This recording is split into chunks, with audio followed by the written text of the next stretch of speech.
Maple Run Unified School District Board of Directors. The date is June 5th. The time is 6 o'clock. You are at the MRUSD Central Office. Does everyone know where they are? Okay. First item is the agenda review. I just have one item I'd like to move. I'd like to take item 8A, which is Chip Sawyer's presentation related to the Zatex Stormwater project, and move that after we go through the consent agenda stuff before we get to the reports to the board. Is that good for you, Chip? Works for me, thank you. Okay, good. So we'll do that. That's my only request. Any issues with that? Okay, so we'll do that. Next item is the Pledge of Allegiance. So please join me for Pledge of Allegiance. Pledge allegiance to the flag of the United States of America and to the republic for which it stands, one nation, under God, indivisible, with liberty and justice for all. Thank you. All right, visitors. John, are there any visitors that wish to address us from We do have visitors, but no one's asked to address us yet. Is there anyone in the room that's not already scheduled to speak interested in addressing us? Is that a yes? Yes. Just trying to make sure I don't like make an entrance. Okay. Sorry, that's the vaccine. So, I should read this whole public comment thing, but you're not going to be disparaging to any teachers, board members, or people in the community, correct? I certainly hope that. Okay, we're going to let you just roll then. Thank you. Hi, I'm Mike Campbell. I'm a teacher up at BFA, and recently I was at an event called the 2024 Accomplished Teacher Reception put on by Vermont NEA, and it was on May 17th, 2024, and I was struck as I sat there that we accounted well of ourselves from our district across the state. We literally came in second if you wanted to count, and it's about quantity. We came in second across the entire state of districts as having members of our staff recognized for what they do. And our nursing corps led us strongly with national board certification. And I thought it would be, I thought it'd take just a minute and mention their names and the few honorees that were there that did give us that distinction across the state. And I was proud to be one of them, and I was proud to be there and see us do so well. The nurses that got national board certification were Janessa Dio, Hillary Kane, Valerie Lipka, Kathleen Raleigh, Catherine Stetz. Dee Christie was recognized for Vermont Art Educator of the Year. I was recognized Travelers Award for Teaching Excellence. And I want to mention, we all remember that in addition, the students last spring were given the award for Student Committee, the Human Rights Award. But Courtney Parquette was there, and she was a former student of mine, and I started a unit on financial literacy. From that, she's been nationally recognized, and actually 4 of our teachers, including myself, have taken her course. She's an adjunct professor. She's a Winooski teacher, but an adjunct professor at Champlain College. 4 of us, 2 currently, and Jeff Murray and myself took her course on financial literacy at Champlain College. She was a 2024 finalist for the Vermont State Teacher of the Year. So she was recognized there as well. So that's one of our alum. I thought I'd bring her in on that. And then just last, I thought I'd mention that the BFA yearbook that Jenny Parent has been leading for years was for the 2nd year in a row given Jocelyn's highest award for excellence, which is very rare to get at all. We've got it 2 years in a row. And I thought that it just shows that our staff continues to do some very high quality recognized work across not only the state but the nation. So share that with you. Thank you very much.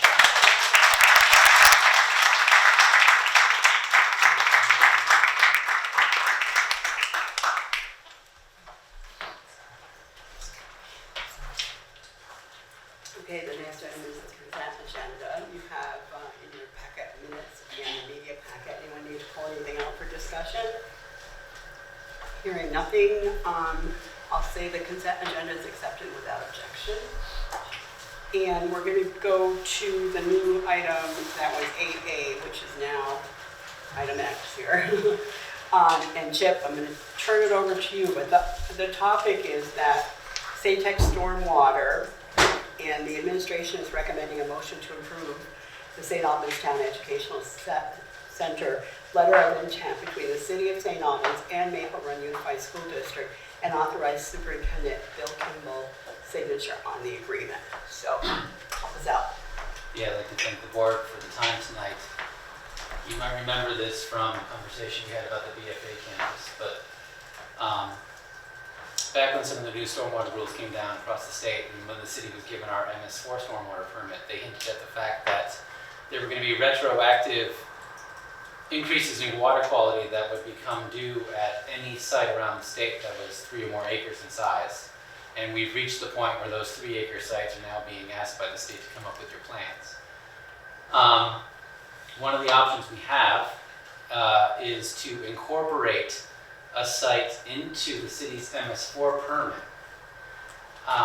And it makes sense to do this in cases where some of the treatment that we're going to build happens to also treat the property. And by incorporating a site into our MS4 permit, it buys us some time.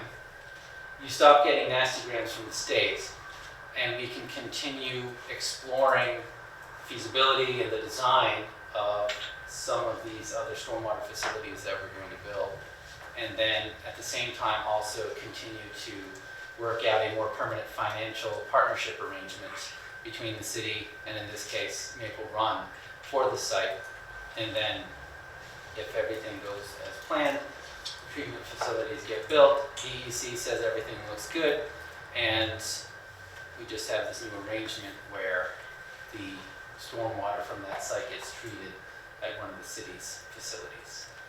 BFA was really simple because the entire campus would be treated at a facility that we're planning on Lower Weldon Street. SATEC's a little different because the site's kind of split down the middle. About half of the impervious at SATEC could potentially be treated at a site that the city has a preliminary design on, and we'd have to partner with the town and V-Trans on this, but it's a doable site, and it's on the list of sites that we're going to build. The other half drains to SATEC's existing stormwater pond, and the city actually identified it a long time ago when we had to submit some plans to DEC, that it could be something that's expanded to increase stormwater treatment. Because we were asked to identify those sites back in 2014, 2016. The initial conversation with SATEC and the administration was not a great idea because some of the parking that's just to the east of that stormwater pond is really important. But I think we could task our consultants with coming up with increased treatment that's located underground. And after some construction, parking would be reestablished. That's been one of the objectives for that particular site. So this letter of intent between the city and Maple Run is sort of presented with the intention that we would incorporate SATEC into our MS4 permit for now, and it can always be unincorporated if we find out this thing's just not going to work. But this buys us some time from now to explore a concept for expanding the stormwater pond at SATEC that also works for SATEC, and then also to pursue that other stormwater treatment facility would actually be located down along Mason Street. And that would be conversation with the town and V-Trans as well, but like I said, it's something that's on the list. And the letter of intent spells out that situation, but also that we intend to also be working on an eventual financial arrangement. It's going to have these considerations. It's going to answer these questions, that the city would also have the ability to access the stormwater pond at SATEC and check things out and look at the feasibility of expanding stormwater treatment there. And that's about it.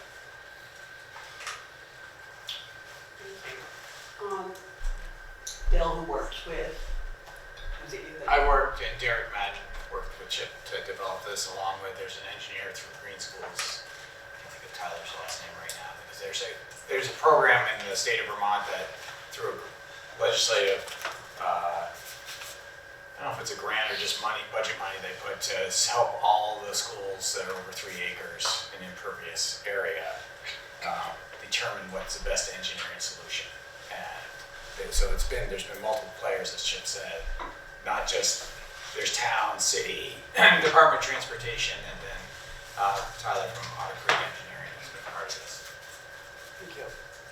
So I guess we should get a motion on the table here for discussion. So can I have a motion, please, to approve the St. Albans Town Educational Center letter of intent between the City of St. Albans and Maple Run Unified School District, and authorize the superintendent, Bill Kendall, to sign the agreement? I'll make the motion. Thank you. Is there a second? I'll second. Okay. Any questions for Chip Sawyer or Bill, or any questions, period? That's a good question. So I know, the town pays into a utility. We have a bill every year. Does the city also have a utility fee for Yes. stormwater? Yep. So why would this be treated separate from the funds that are already coming in from the utilities? The utilities are set up to deal with the community-wide obligations that are associated with the city's MS4 permit. SATEC, in this situation, has its own permit that it needs to deal with. So this goes above and beyond what's covered by the stormwater utility. Okay, I just have one more question. For number 5, it says the total financial cost shall not include grant funds received by the city and its partners.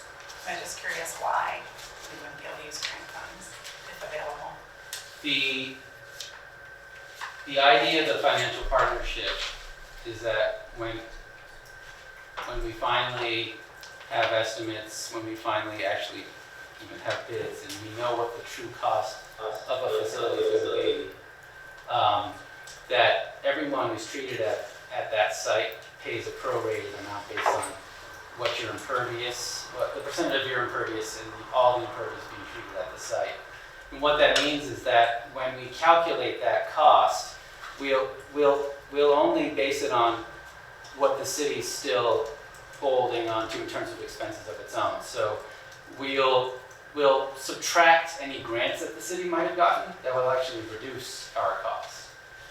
So that when the financial partnerships are formed, it's not based on something where, it's not based on a number where the city's actually not paid that much because we got grants. That's what it means. It's not saying that Maple Run can't use grants or whatever is available to you on your side. It's more about taking out the fact that the city's reduced the cost of the project with the grants that we might receive. But then would Maple Run have to apply for their own stormwater grants? And would they qualify, or are those just for municipalities? There are likely to be grants available to Maple Run, or other ways you can find to help with the cost of your portion of participating in the treatment. That's really up to Maple Run. Just right now, Jess, there are grants that are applying for design, and they get paid directly to the engineering firm. So we actually have 2 different engineering firms we deal with, one for BFA and one for SATEC. So Tyler from Otter Creek, I believe, is where he's working. They have a contract with the state, and the state pays him directly for designing a solution for us.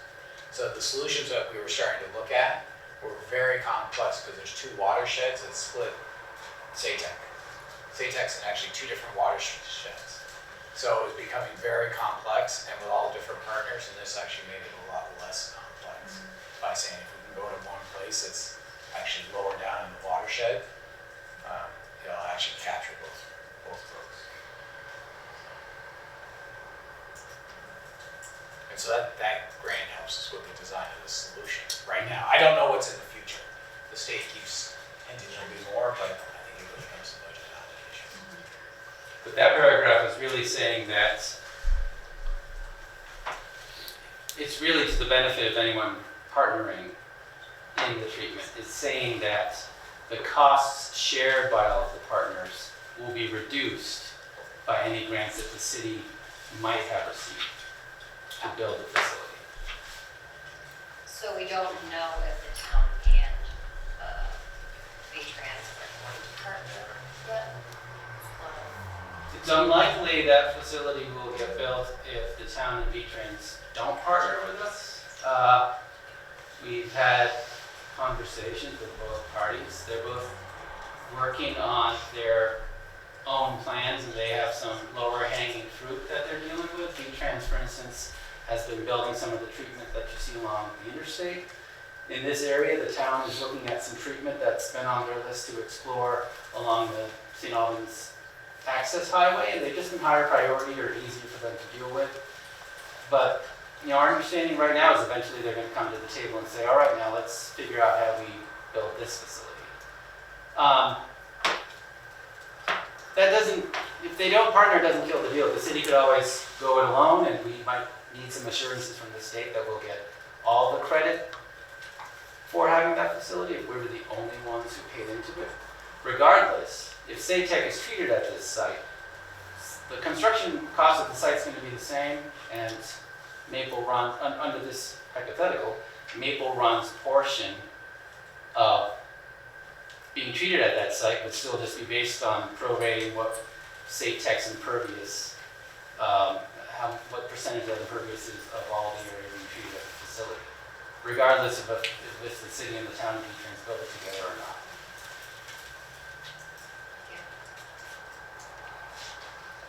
Any other questions? You ready to take a vote?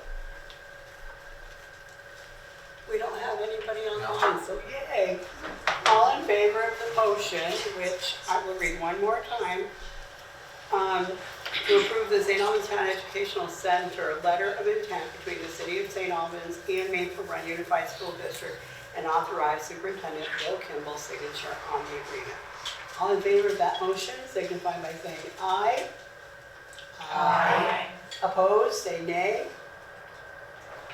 Motion carries unanimously. Thank you. Thanks, Chip. Thanks, Chip. You're free to hang out or stay while you can. I gotta get home. Yeah. I know your wife. Good. Okay, so moving back to where we should be, we have this section of reports to the board. The student representatives report. Do you guys really have a report tonight? Yeah. We actually, this is probably like most packed night for reports Yeah, we actually. have a lot of fun stuff to talk Well, we can't wait to hear it. Good. Well, Sarah, do you want to Yeah. do Yeah. yours Do we first? want to Yeah, Sarah needs to get to it. Yeah. Oh, wow. I'll take it off. She's taking charge. Hi everyone. So my section of tonight's report. It's not on. I'm here. I don't need it honestly. For all the people on Zoom. So my report tonight is about what we did today. Many of the group members of SVC went to the State House today with Up for Learning, and we met with several other high schools and middle schools to analyze data from the Vermont Risk Youth Behavior Survey. And so we mostly focused on civic engagement today. So we looked at a lot of the statistics that came back, and then we did a lot of chalk talks. If you know what that is, that means that we all read it, and we kind of wrote what was most concerning, action ideas that we had, causes for what's causing these stats to be so low. So like, for example, one was about like how much community service students had done within their community in the last 12 months. And the stats were pretty low in the state of Vermont, and so we were talking about ways to improve that. But we talked about a lot of stuff. It was a wide variety, but yeah, it was a great day, and we felt like it was pretty productive. I did at least. And it's a great way to connect with other schools and Up for Learning and meet some cool people at the State House. Yeah. So, like Sarah said, that was by Up for Learning, but we actually had Up for Learning come into BFA probably about, 4 weeks ago? And they just kind of facilitated a conversation between us for the first half, the current members of the Student Voice Committee, and then we had our new recruitment, the new members we're having come in. And so it was nice to kind of get to know each other with our new members, because all of you guys know that our seniors are leaving us. And so we've been working on building that place. And so we did some team building exercises and some icebreakers, and yeah, it was overall a really good meeting.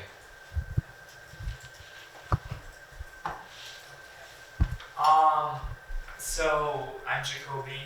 I'm a 10th grader at BFA for all the new faces.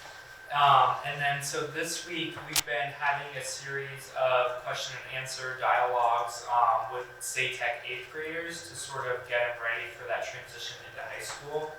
And some of the things that we actually looked at on the survey is disconnects and people not feeling involved and stuff. And so we were invited by Ms. Drew, one of the guidance counselors at SATEC, to go and have these conversations with 8th graders, answer any questions that they had. And that was because during our work with the student councils, we've been hearing that they're not as prepared to go to high school, that they wish they knew some things, and so it's been a great opportunity for them to ask questions and to hear kind of firsthand from us what we see. And we've also been bringing in our new freshman members into those meetings to sort of have them see what we do, but also that way they're closer in age and they know the feeling a little bit more because it was just them just last year. They can give insight onto more what freshman year will look like because they're living through that at this moment.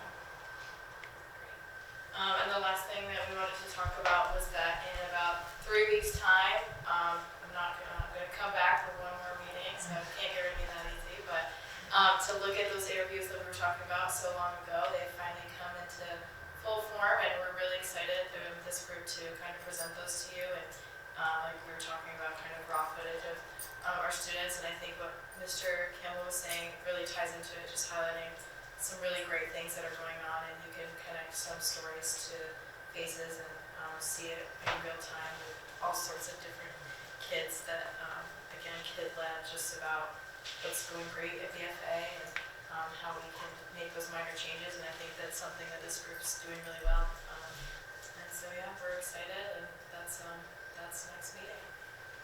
So thank you. Do we have any questions? Jim. Or do you want to introduce yourself? I know I haven't been to any meetings yet, but I'm a senior at BFA in Puerto Rico. And yeah, I mainly just show up to the meetings at school. I'm not a super public guy for this group, but school gets busy sometimes. So. Thank you. Well, we'd like to thank the senior students very much for their participation.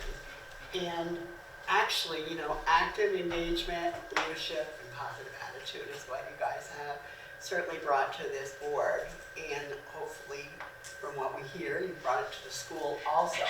So, we have a small token of recognition for the 4 seniors, and those seniors are Sarah McConnell,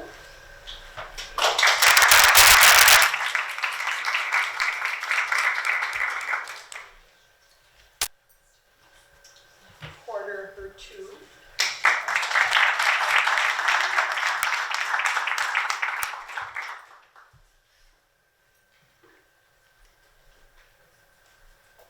Leah Fitzgerald,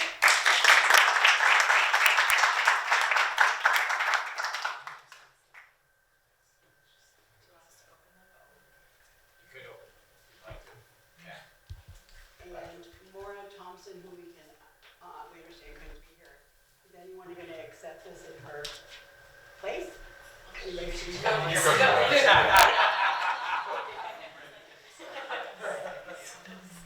you.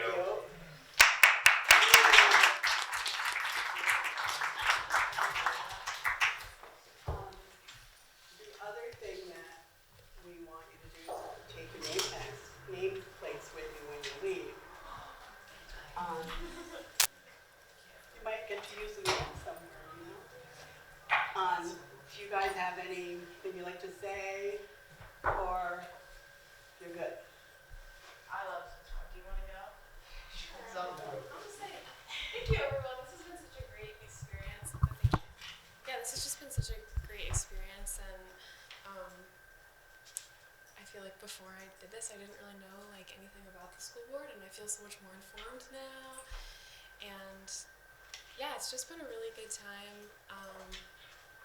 And I just really loved being here the past like, 2-3 years. Yeah, it's been really fun. So thank you all.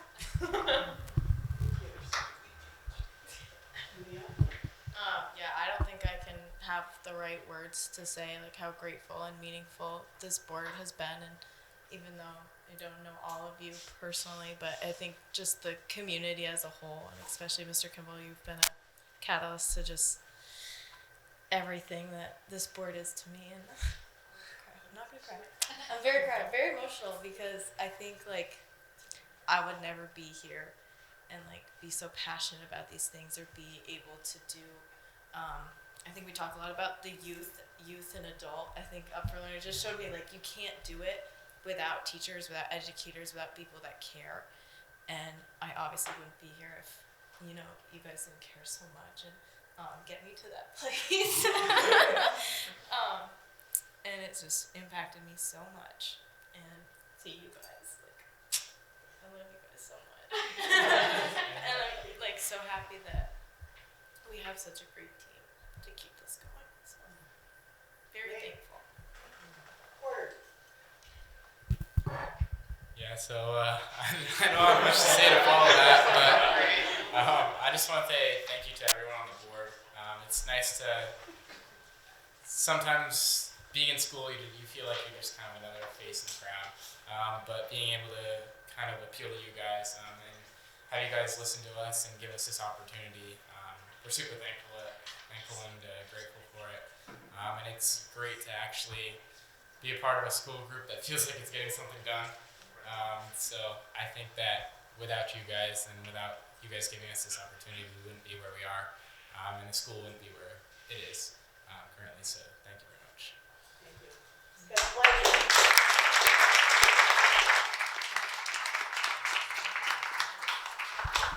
Sarah, I know we got our, we almost hit the 6:30. Band concert. Do a band concert. Solo.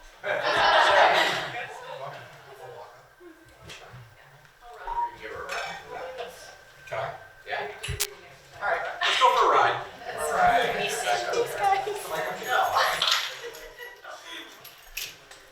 And now I'm gonna cry. Okay, No, just push, just push. It sticks on the bottom. push really You hard. gotta want to do it, Sarah. Okay, thanks again to the students who are great. You are great, not we're great. You're presently great. Okay, next item is the middle school alternative program. This is a possible action. You have it all in attachment 6B, but Alexis is gonna take us through the PowerPoint presentation. And I'm sure there'll be a lot of discussion. I'm actually gonna move, if you don't mind. I'm gonna move right here. You do whatever you need. Because from over there I can't see everyone, so I'm gonna be able to see. Pass this down just so we can get her voice. Bill. Important. I know you don't like it, but it's You know I got. don't need a microphone. Yeah. So hi everyone. I know that I have presented to many folks in this room previously, but I'm also seeing some new faces. So for those of you who may not know who I am, I'm Alexis White and I'm the Student Support Director for the district. So before we kind of dive into the content and into the slides of why we're here and what we're going to be talking about, I just wanted to give some background where this came from and kind of what brought us to even having these conversations and putting an outline like this together for the district as a whole. I know I'm the one sitting up here kind of presenting and speaking to the material, but it truly was a team effort from all of these wonderful folks in the corner and then more people that aren't here. So the entire administrative team that represents all of our buildings, even though we're talking about grades 5 through 8.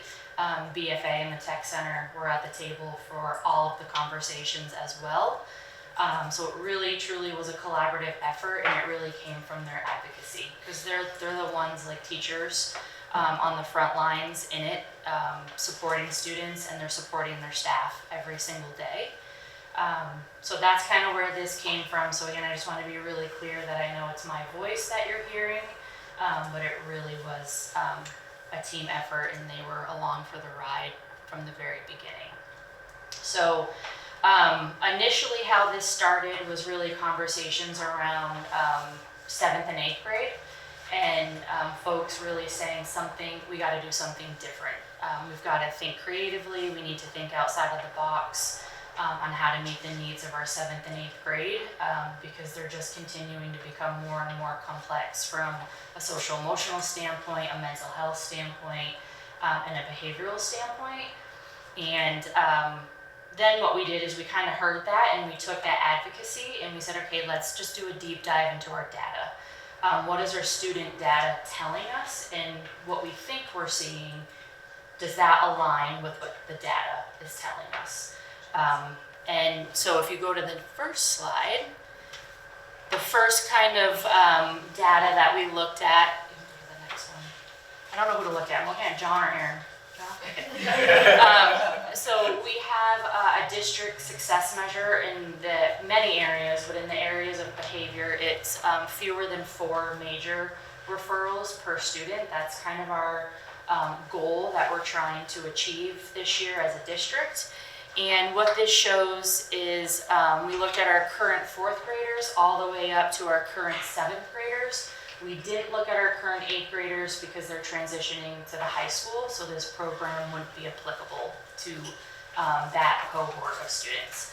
And what the percentages show are the percentage of students that are on target to meet our behavior success measure of less than 4 major referrals. And come on, and what we saw is this is really what started us to say, all right, the advocacy is at the lens of grade 7th and 8th grade, but do we really need to expand that and look at our rising 5th and 6th graders? And I think from this first slide, that is kind of telling us that, is we need to look at our current 4th and 5th grade as well and see if we can expand the scope of a program like this.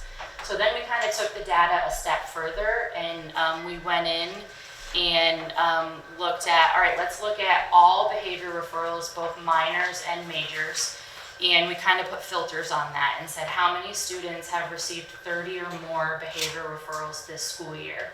That's a lot. And then out of those 30 referrals, how many have met the criteria for 50 or more? And right here, as you can see across the district and all of our 5-8, so SATEC, City, and Fairfield are all represented in these numbers. These are the number of students that are hitting those filters. And again, our current 4th grade is the highest. So again, that kind of reinforced this idea of, do we need to expand the grades to 5 through 8 based on what our data is telling us. Just for clarity purposes, obviously the 50 plus also includes those in the 30 plus. So I've had that question from staff a lot. Obviously, if you've had 50 referrals, you've had 30 referrals.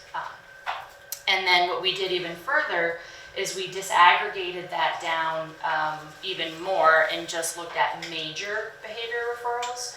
So some examples of major referrals are physical aggression, aggression towards self, property destruction, elopement outside of the building. So this is beyond just elopement around a classroom or in the halls. And verbal threats of harm towards self or others. And we really broke that down and said, okay, what's the filter for 10 or more major referrals? Again, that would be pretty significant. And then out of those 10 referrals, how many of those students have reached 20 or more referrals? And again, these numbers represent SATEC, City, and Fairfield in grades, current grades 4 through 7, rising 5th through 8th graders. Because really when we were talking about an alternative program, these are the kids we're talking about. We're not talking about the students that have chronic minors. so that we know we're working on that and we need to address those needs as well. But when you talk about a more therapeutic alternative setting that is focused on behavior, you're talking about the intents of the intense needs. So again, this table is who we are trying to target and who we're trying to meet the needs in a program like this. So if you look at the column of 10 or more, that's about 20 students across 3 of our 5 through 8 campuses. So that was kind of the initial data dump that we did. And then based on that information, we kind of took that and then said, all right, let's do a draft outline. So what would this program entail? How would students be referred to this program? And what would we need to pull this off safely and effectively? So, let me pause there. So just to kind of reiterate, the why behind kind of why we're having this conversation and what brought us to this point is national research actually shows that schools across the country are finding year after year, and it's only rising, that about 85 to 90% of students, 5 to 10% of students are taking 85% to 90% of a school's resources on any given day, any given hour. It is significant the amount of resources one student can consume on a daily basis. So again, the data dump and the data dive that we were doing is just kind of reinforcing that national research that we're not immune to that is happening within Maple Run as well. The other part of this is that you'll see later on the students that were kind of captured in that last table, we have exhausted all of our in-house resources. So these are students that have functional behavior assessments completed, they have intensive behavior plans in place, they have one-to-one behavior interventionists with them. The programming is developed and overseen by highly qualified behaviorists, BCBA licensed folks or BCBA eligible folks.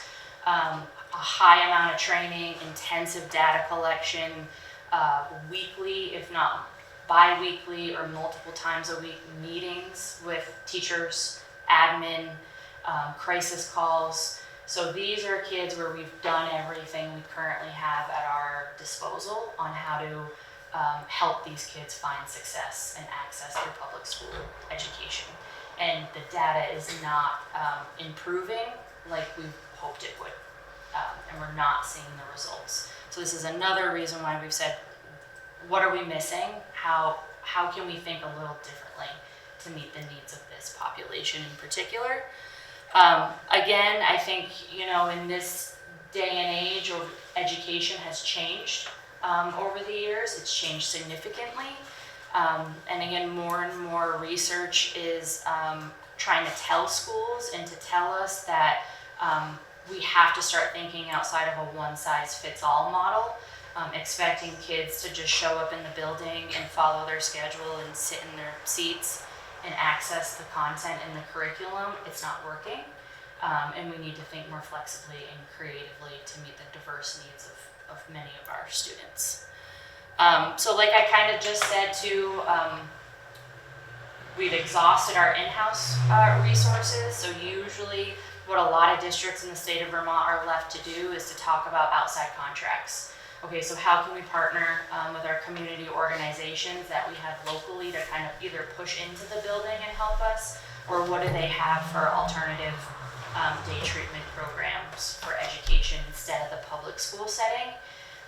And what we found to a really significant degree this year, and again, it's only continuing to intensify, we have students on wait list for more than a school year.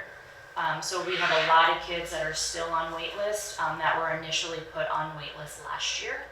And the contract cost to bring in outside partners or to send a student outside of their home community is pretty significant and is very, very steep for the school district.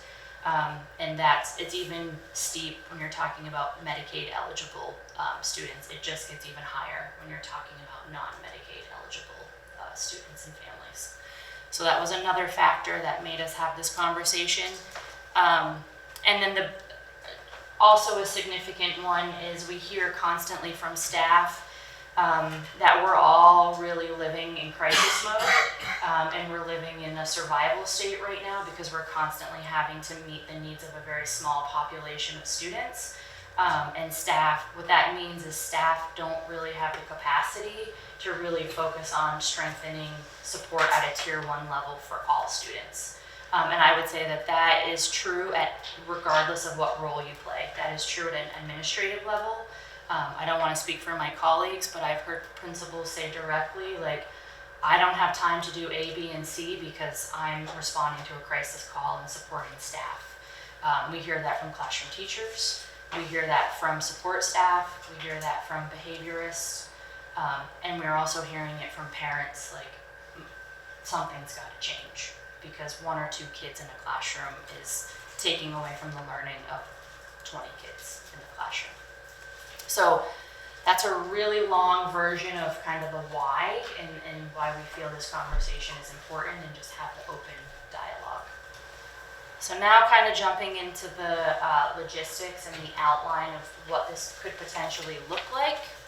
If you just go one more. This is just a draft vision and mission statement that I would really encourage the program staff, if we do move forward with this, to really tweak this and look at it. I think the staff that are working in a program like this day in and day out have to own the mission and vision and have to be a part of that development.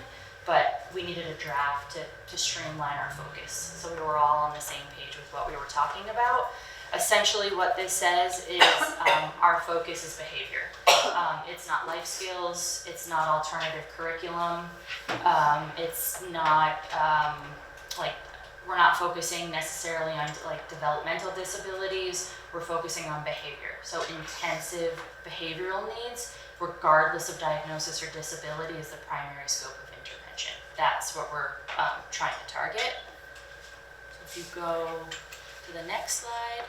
So again, this would ideally be considered a general education program, which would be inclusive of special ed. So all that means is that students beyond those supported by an IEP could be referred to this program. Students that are not eligible for special education wouldn't be excluded. And that's really intentional because a lot of the current programming we have in place are solely special education programs. So we're kind of missing a whole population of students that have intensive, again, social, emotional, mental health, and behavior needs, but don't meet the eligibility criteria for special education.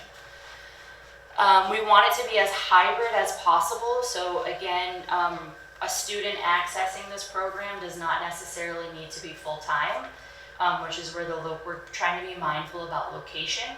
We want it close enough where transportation back and forth is not a huge barrier or obstacle, and really honing in on what are areas of success in their current sending school, so they could continue to potentially access those times of the day and then come to a program like this for all of the other times.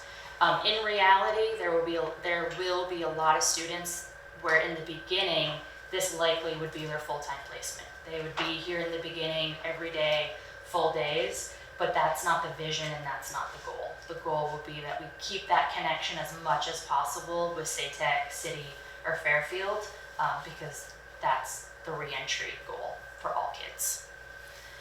So again, grades 5-8, ideally we would have one physical space, but we could separate the space into two, a 5-6 and a 7-8. So developmentally and again, social emotionally, we don't want 5th graders going to class with 8th graders. For a lot of different reasons, but they could be in the same building, they just would be separated into a 5-6 group and a 7-8 group. And then capacity, at least for the first year, and again, this is really based on what our current data is telling us, is we would be looking at full-time enrollment of 20 students 5-8. So 10 5-6 and then 10 7-8. But again, that would just be 20 is like the full-time capacity. So there's a lot of opportunity for this program to meet the needs of more students. We likely would have a lot of students on a modified schedule, on a half-day schedule. So If we have some students who only access in the morning and then aren't there in the afternoon, or vice versa, if we have a lot of students who come in the afternoon and aren't there in the morning, you can bring in more students.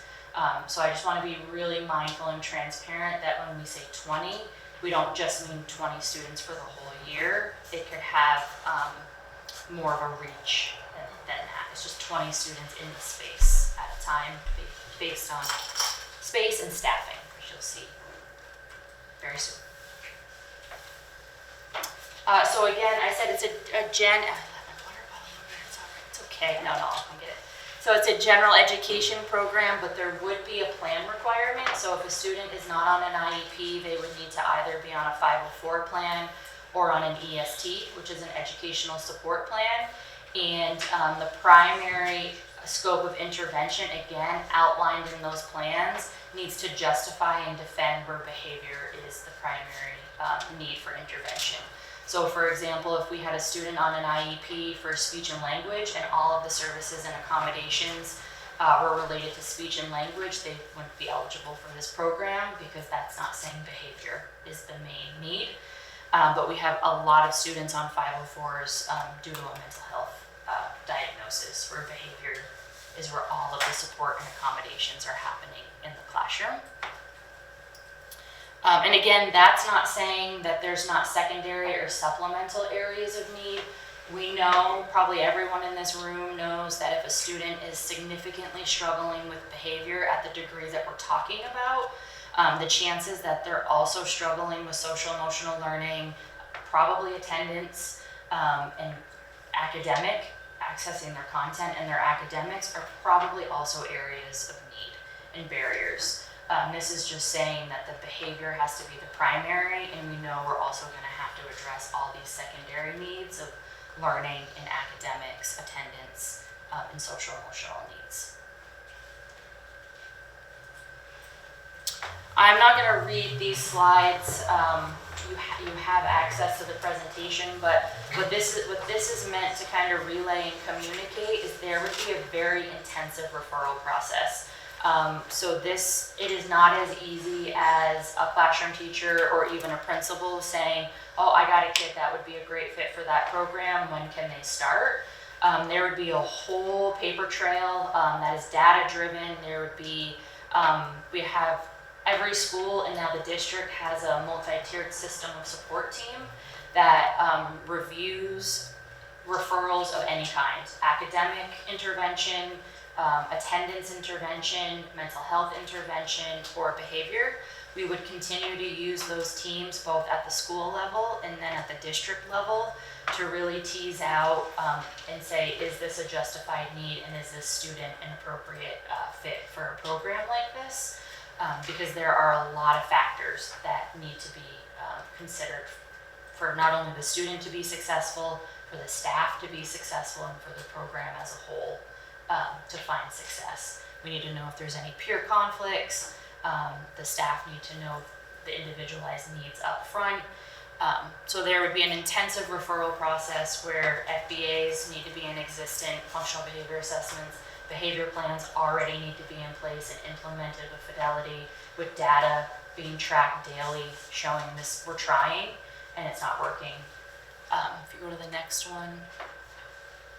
Kind of the only two exceptions to this would be students that are either returning from like an alternative placement outside of the district. So we have some students in a residential placement, or we have students already accessing alternative schools outside of Maple Run.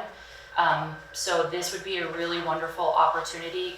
Currently, we have nothing like this. So when we have 5th through 8th graders coming back from residential or coming back from a SOAR Learning Center or a Laraway school, there is no step down option for those students. So they come from a very therapeutic, much smaller setting back into schools like SATEC and City in particular, which are massive. And the schools do a wonderful job of trying to put transition plans in place to set the student up for success.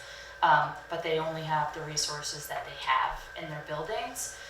So to be able to provide students like this with a step down option of like, okay, you've been in residential, which is a very restrictive setting for 2+ years. We're gonna try this first to reacclimate you back into the community, back with your peers.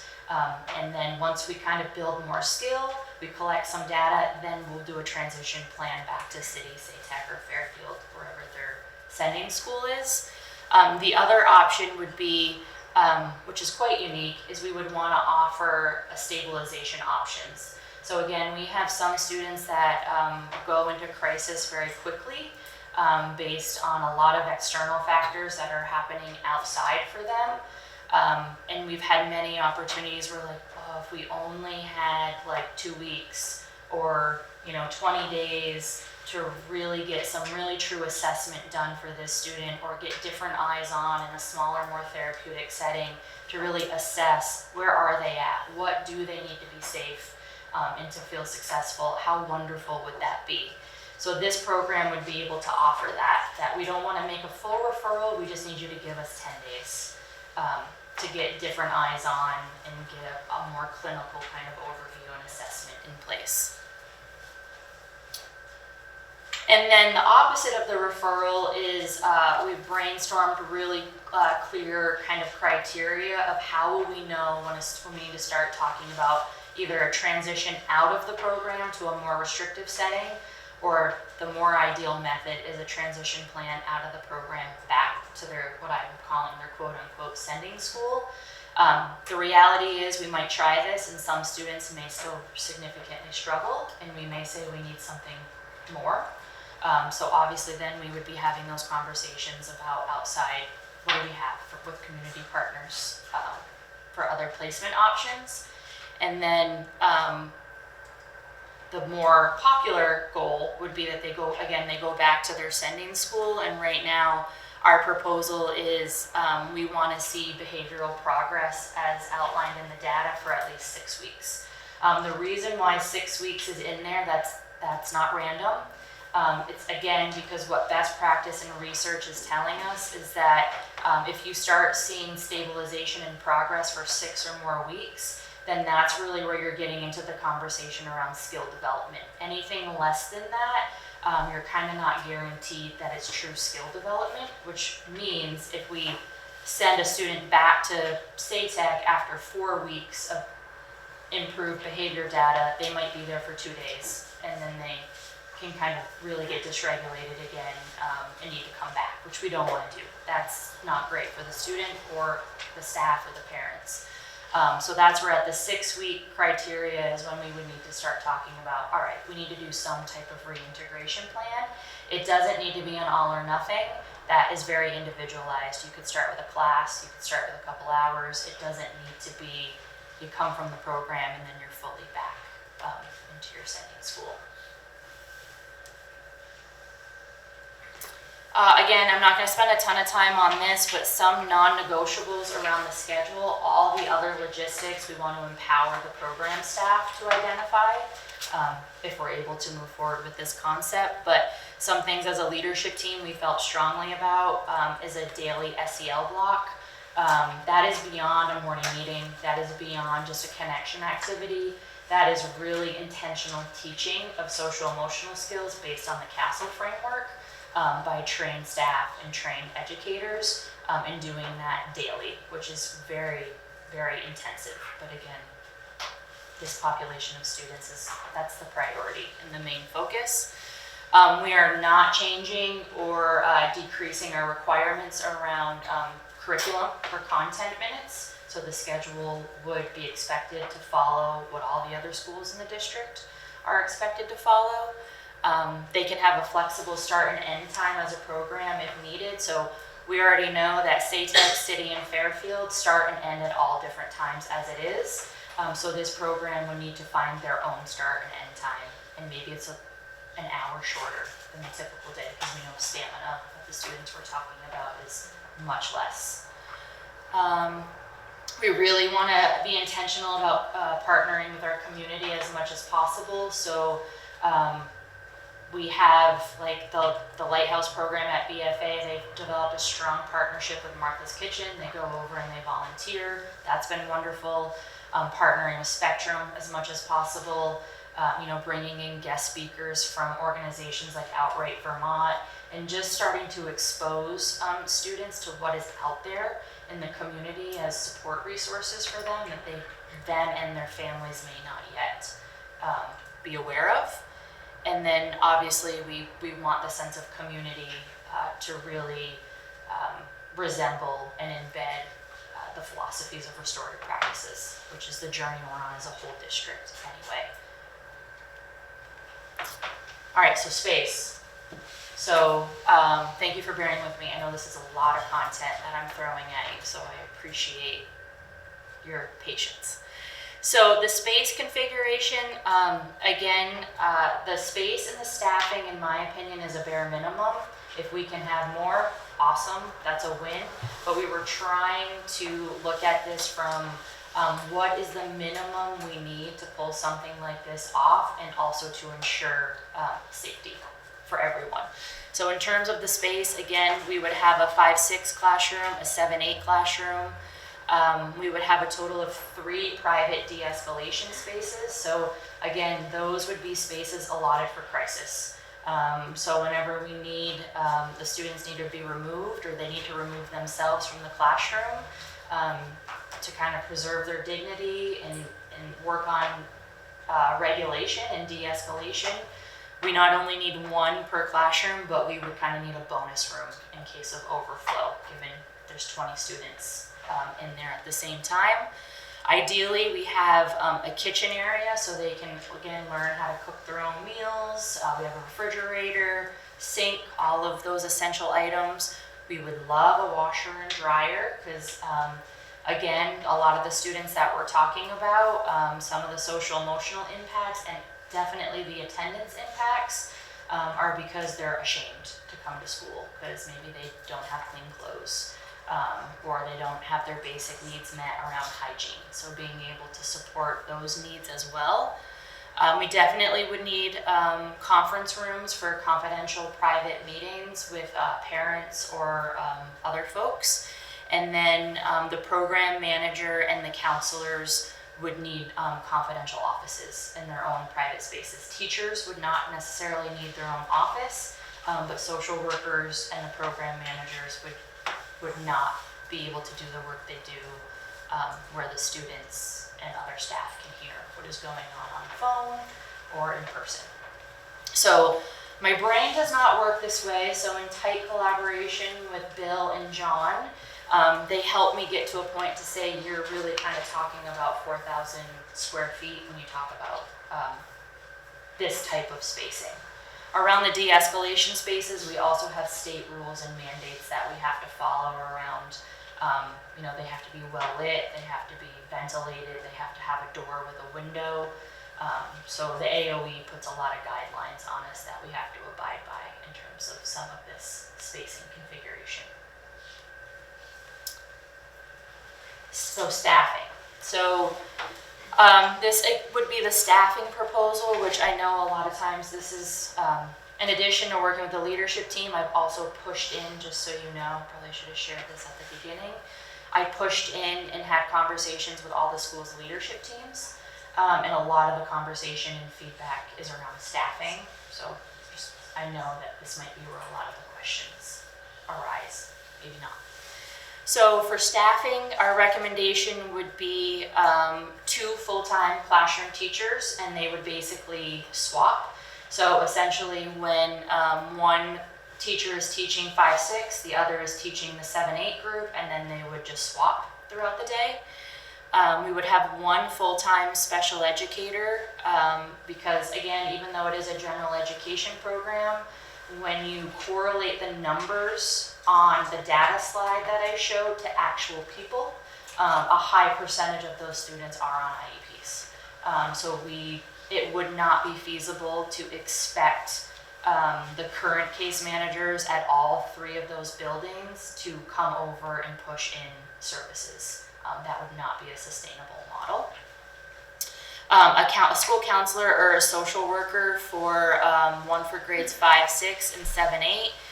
Again, this is one of the areas where I'll be transparent. I received a lot of feedback around, oh, that sounds pretty heavy on counselors for only 20 students. But I want to be mindful that this is intensive counseling that we're talking about. This is teaching SEL classes. This is doing intensive individualized one-on-one work with not only the student but the family. So it is a much more hands-on social worker or school counselor model than what is currently present in the buildings. They just don't have the capacity to do the intensive work given the number of students. One behavior consultant on staff. This would be the person really training on all the behavior interventions, creating the data collection model, the safety plans, the crisis plans, training staff in restraint and seclusion. 2 behavior interventionists, so the behavior consultant would be overseeing the BIs. We would definitely need a program manager or director that would oversee all operations and really oversee all of the staff. And then we're also suggesting an SEL and an RP coach, but that position would not solely be allotted to the program. Ideally, that would be a district-wide position that could impact all schools, given the work that we're doing and trying to continue to do around restorative practices and social emotional learning. They would just have a certain number of hours each week allotted to this program, and the rest of the time they would be pushing it and working with all of our classroom teachers, all of our administrators on continuing to enhance and strengthen our SEL and our restorative practice systems district-wide. I think I'm pretty close to the end. So this is just a different type of visual to see that table. So we'd be talking about 6 full-time professional staff, 3 full-time support staff, and 1 administrative staff. This again is just kind of for your insight. This is the timeline that was put together. So you'll kind of see where we started and the journey that we've been on. And currently we're in June, presenting to you all as the board. And depending on how this conversation goes, or if there are more meetings that need to happen to come to a consensus either way, that is potentially where we want to go in terms of summer or late fall.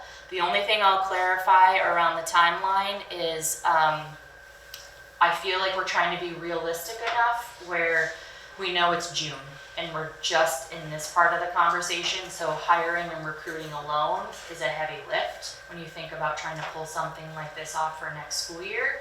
So we're trying to be realistic enough to say we absolutely, even if we get approval to move forward with this, we will not be ready to go for the first day of school. So our optimistic goal is a November 1st timeline. So we would love to be able to be up and running and welcome students again, if this is supported, by November 1st. If we can move faster, wonderful. We also might need to bump it back and be later in our timeline than we originally hoped. I think it's almost time for the boss, but I'll see. Yes, get that. It's like I knew that was coming. I knew that was coming. You're good at that. So this has been a collaboration, and Bree, chime in anytime, because you've been one that really have helped with this and run a lot of the numbers. But one of the things we've been, as we put this together and talked as a leadership team, the scope that was getting was no new resources. No new resources in Maple Run. So it was asked, are you willing to give things up from your buildings? And there was a resounding yes.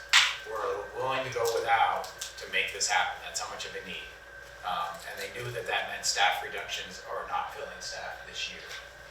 So we have been not filling some positions, knowing that this was on the table. So we have currently had open about, just kind of right now in my head, I forgot to bring this sheet, but I think it's about 9 or 10 positions right now that are open that we have not gone out to advertise for, that would have a savings about would have about $944,000 total cost of those. And those are the actual total cost of those positions.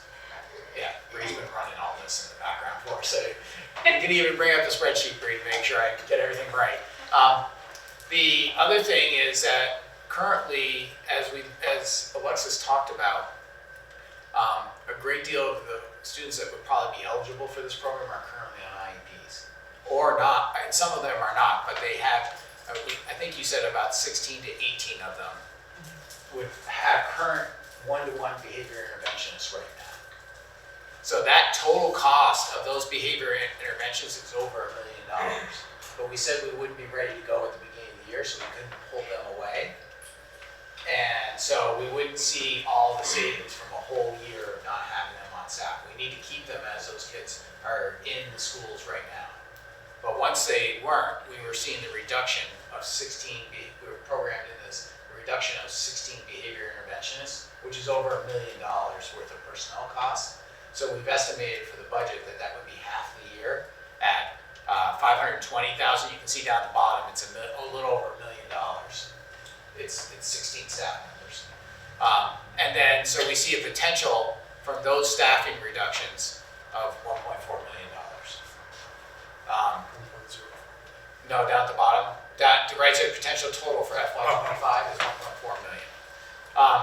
Then we were looking for location, and it really there is not a place. And I'll have Alexis talk about this a little bit in a minute when we get to the next slide. But we would renovate part of this building, and we would move business office out of this building to a place to be found. So we would, because we want to keep them on the places where I think the team believes that our students are better in buildings we own, not ones we lease. We do lease one for the Lighthouse program, and we're talking about in a year that lease is up, that we might be able to put both of those programs within this building. So we would get the savings in FY26 from that lease. So if I can go to the next piece, location. Oh yeah, so here's the fiscal costs of everything you saw that Alexis talked about. So we estimate right now building space is somewhere between $17 and $20 per square foot. You saw 4,000 square feet, so we did that times 17 to get to that 68,000. The personnel that you saw you saw 10 personnel. We use an average of $105,000 for a licensed person for total cost, and $65,000 for someone who's a non-licensed position.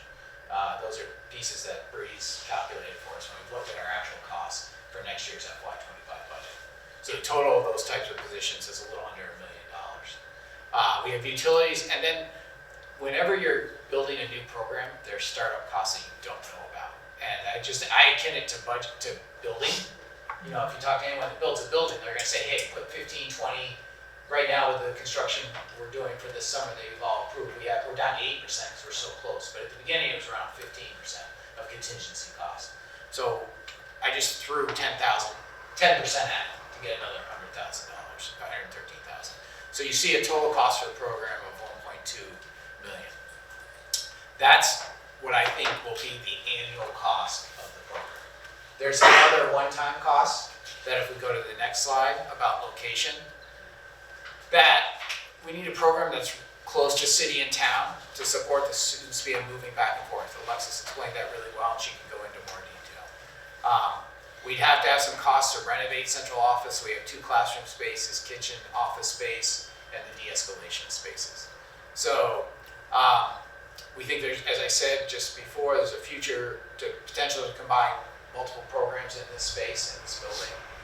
And then we would need to find a space to lease for central office operations, including special education and early childhood programs.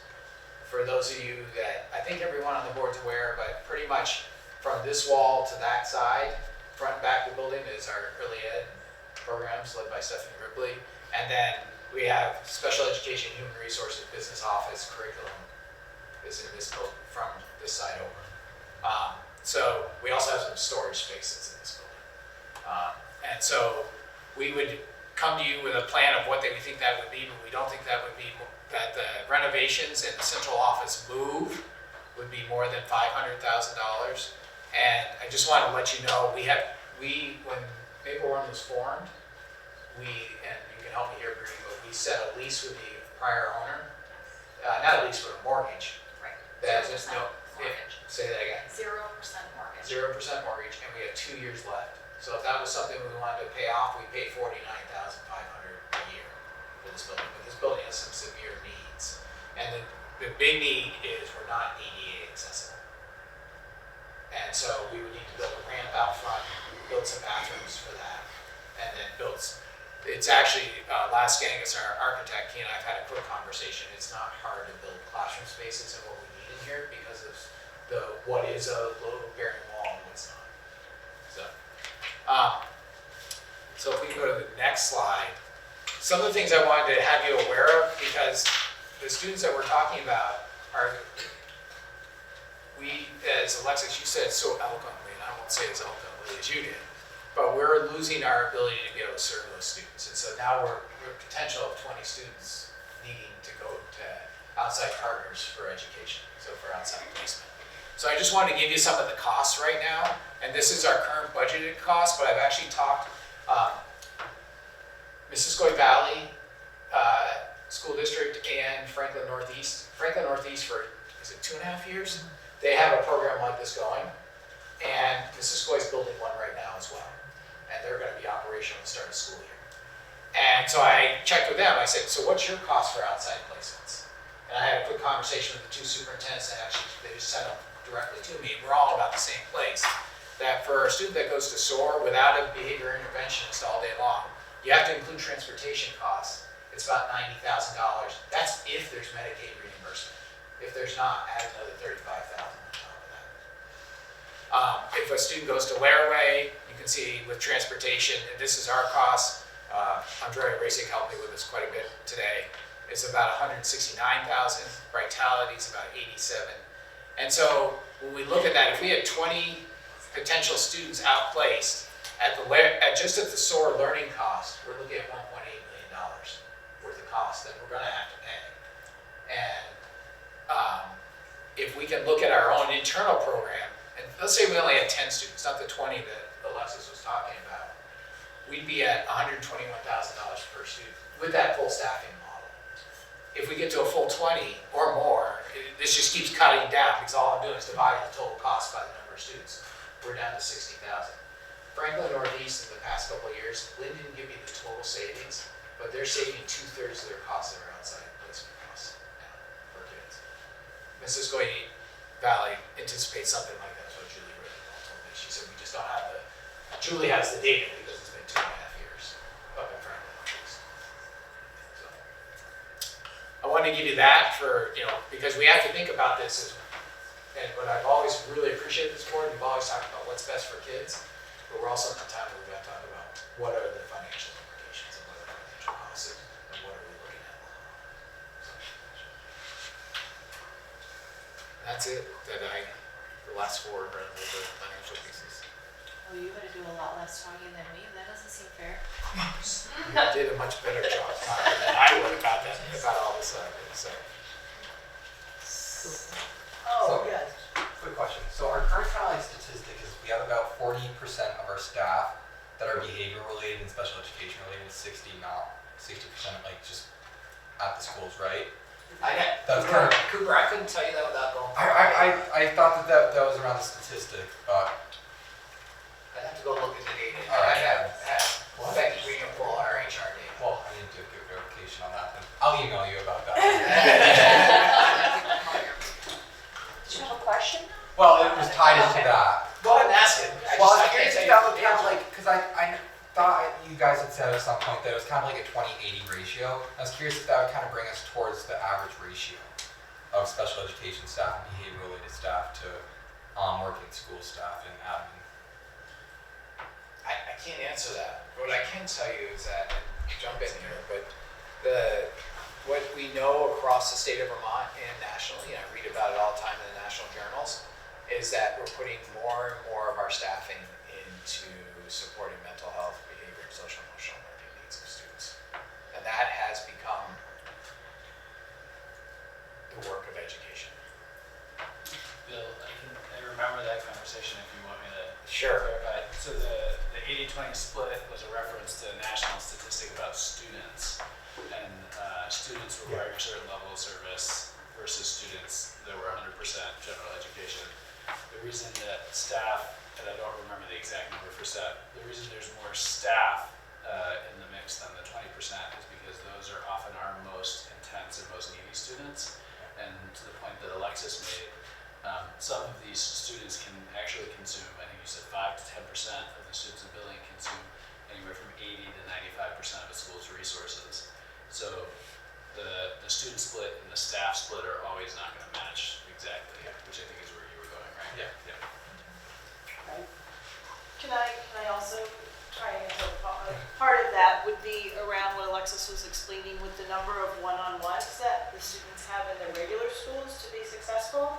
And when they would go to a placement like this where it's intentionally designed to have a smaller ratio, you can eliminate that number of BIs. So that they're all under special ed budget, Yeah. usually as special ed staff.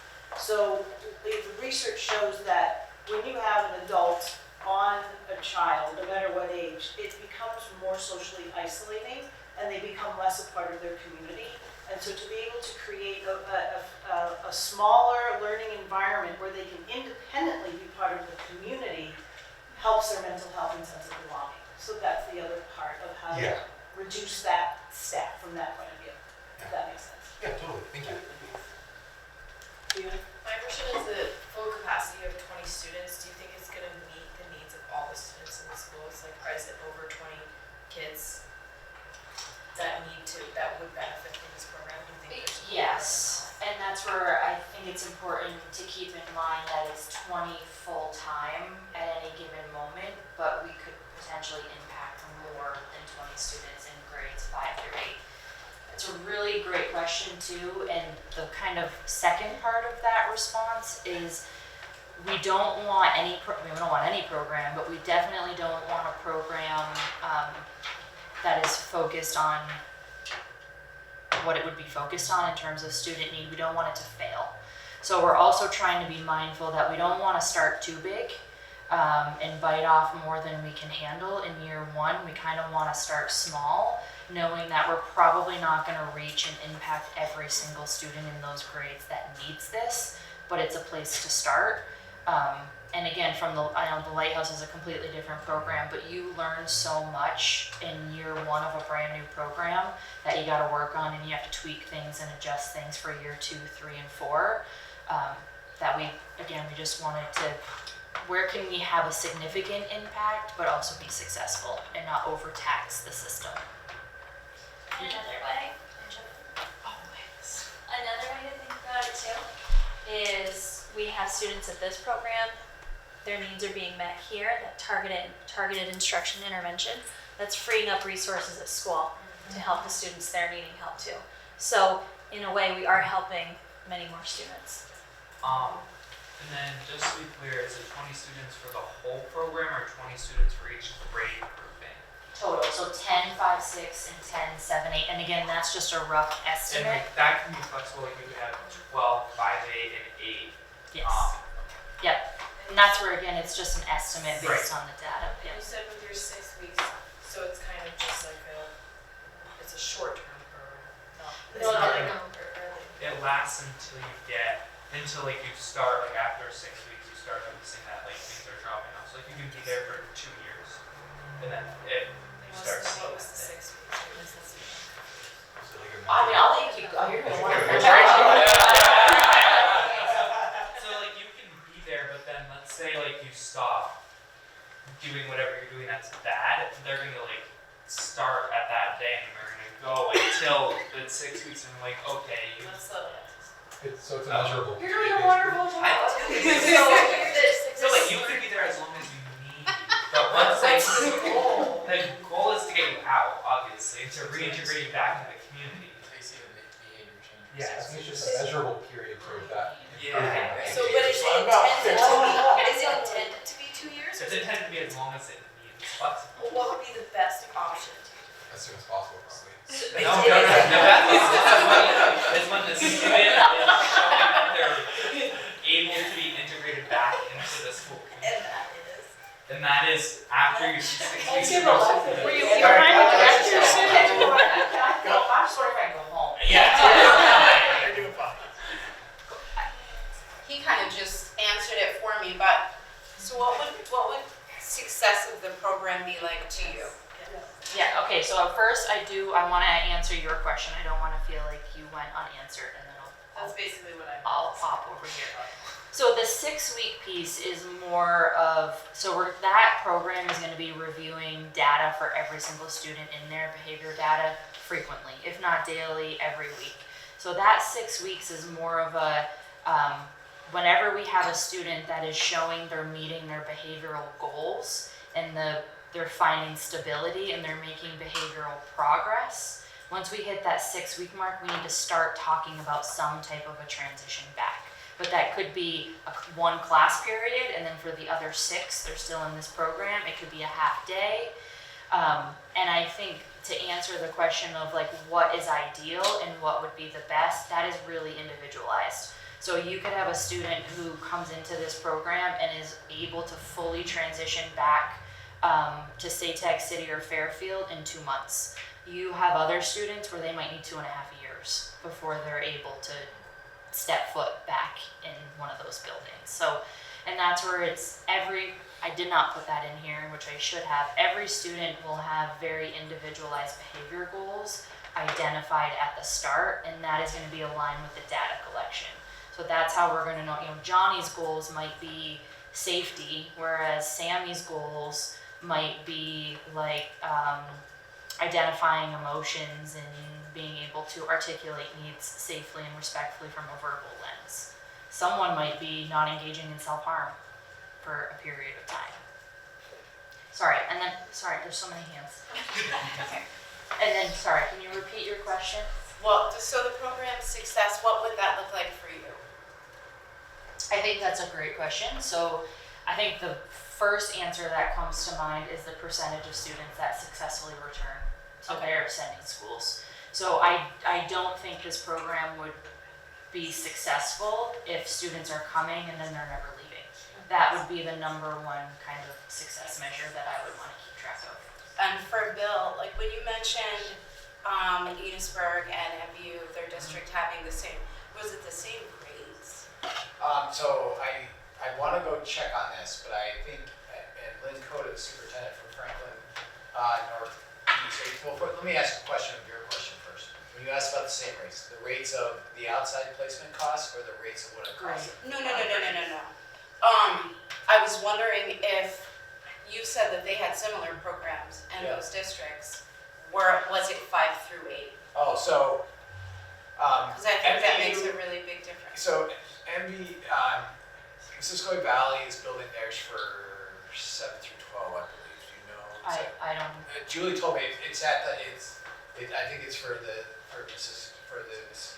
high school, and then for Enosburg they have 3 different programs. I'm looking. Polly's smiling at me. She's like, I can answer this question. So she's just need a chair up there. But Polly, correct me if I'm wrong, but they service anywhere from. They're starting to say, do they go any higher than 10th grade? But they're way down to kindergarten.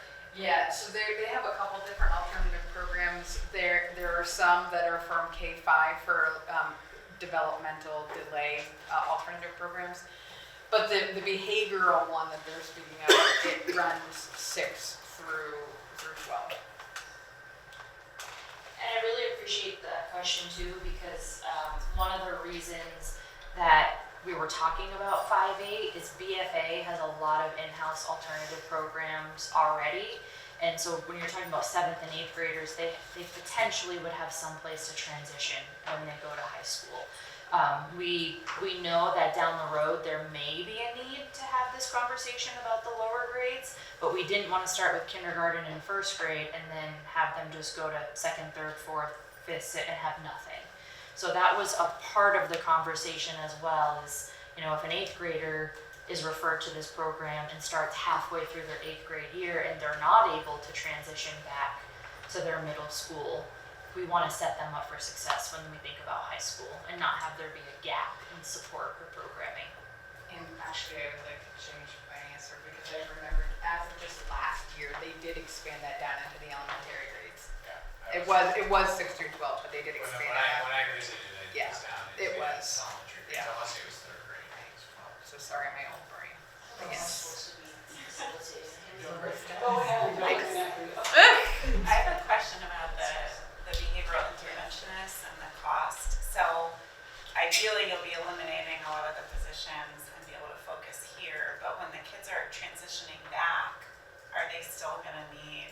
BI with them to be successful in the school? And is that accounted for in the numbers? Yeah, so that's a really great question and definitely something that consumed a lot of time of the leadership team. We have talked about this. The goal would be that this smaller therapeutic setting, they're building the skills to be able to generalize back into the public school. So then they wouldn't need a one-to-one to follow them around all day. Again, that's very individualized decisions, but the hope and the goal would be no. Not every kid is returning with a one-to-one. Also similar to what Andrea is saying, especially when you start talking about middle school, it is not technically considered least restrictive to have an adult following a middle schooler around with them all day long from a social emotional standpoint. That can have really negative impacts on their social development. So we're mindful of that, and those are conversations that we have had. See, Dr. G and then Cooper, I'll get to you. You Promise. also get to a point with kids that are very physically aggressive that there's limited staff even to be able to contain or to assist a student. And response time, I can give you an example just from us this week. We had a student that had been, and this happens on a regular, extremely physically aggressive. We had to clear a classroom. At that point, there were already 3 people involved, plus another 2 helping assist with moving a classroom. And then you had both administrators, you had another counselor calling crisis. We were waiting 20 to 40 minutes for a crisis counselor to call, another person calling the parents. So we're up to 7 staff already with the BI in there. Crisis comes, they do their thing. But now we have staff that has been actively engaged. The nurses have to come check everybody. That's hard to go back and go, okay, go back to your normal day, right? As a staff member, when you've been engaged sometimes for up to 30 minutes to an hour trying to help a kid regulate. We have had students that we are swapping off staff. It is not uncommon for about 12 of us at some point. Sometimes we have to call central office and go, we need another set of eyes. And then after school, anytime that we've had to use any type of restraint, we do a debrief with that entire team to go, okay, what other supports do you need? What needs to happen? So for some of our students, it's not uncommon to do 12, 15 by the end of the day for one incident. Now times that by, we've had up to 3 or 4 of those incidents, one day, one building. And we're, People. yeah, like we don't leave till 5, 6 o'clock trying to make sure all the parameters and follow up with parents and families. And the paperwork that goes with it. For the next day. And set for the next day to have a plan because every kid gets a fresh start the next morning. So. I'm going to go right to you, Cooper, but the other point, I think actually Dr. G is the one who brought this up in one of our leadership team meetings. Even hypothetically, kind of go back to the BI question, even if, let's just say that's the model we wanted all these one-to-one BIs, the job market is not there. So again, even when you think about it for things that are outside of our control, that's not even a sustainable market with what we're getting for applicants and the lack of applicants in the job market. So that's the other thing that we've been talking about and weighing in this conversation as well. Okay, Cooper, you've been very patient. So please correct me if you've stated this already, but when students enter this program, will we have funds set aside in case when they come back from outside placement there in this program, if there's maybe like 1 or 2 students that aren't successful in this program, to still send them to SOAR, or to have them do SOAR, or to send them to Laraway? Is that like still a possibility? Yeah, that's one of the potential options of like the exit out of the program. Maybe we might get to a point where we say it's not working and we need to have different conversations. And those budgets get developed in the fall. Yeah. And we also have to program for what we don't know. And that's done across Maple. And that's done on many different places. For the reduction in behavior interventionists, are those positions currently unfilled? Are we laying people off? How are we freeing up that? How are we reducing those positions? So there would be reductions in force. We would be laying people off. And how much advance? We have 2 weeks according to the ESP contract. But like, if this, you know, if we If we knew know where we this were is going, we're coming. not giving them as much in Yeah, advance. so like theoretically, we could tell them, like, you know, 3 months in advance if we have that. Yeah, there's a good and a bad with that. That we want to give them as much as we would, but then we might lose them as we need them to. Yeah. So there's both. And I definitely don't want to overstep in kind of responding, but that's also why we're not expecting to start on the first day of school. So in a perfect world, we would know that this is a go and we can move on next steps with this program if that's the will of the team. And we would know those students and the staff that would be impacted before the start of the school year. But yet we're not going to be open until November. So we have that span of time to be having those conversations and doing that work. Yes. I actually have 2 questions. One question is we're talking about we're not hiring staff and staff, are those critical staff that we're reducing on? So you're saying that we're not soliciting enough for 10 open positions right now? We have to decide that this is a higher need than hiring those staff. And that was a decision of the leadership team when we asked them, what are you willing to give up? Okay, cool. My next question is, using this space as a school is, I can understand the location. The only thing I don't understand is not having an outdoor area for kids. So I know kids that need to regulate outdoors is one of the best ways for them to regulate.